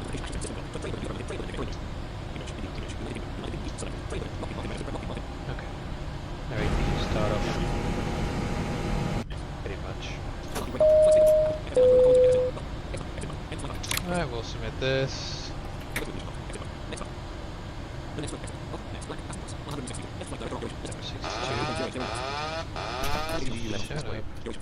MC operation. 3 hours, 3 minutes. There goes the bus transfer. It was 1,042 miles. And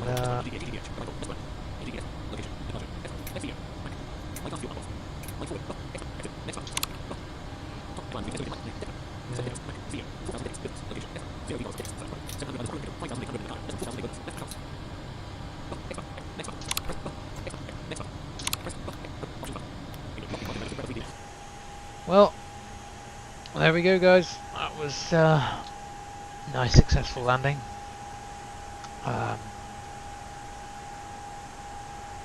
And 37 Fahrenheit here, and windage is 0604, so nothing too bad. Yeah, I know. Okay.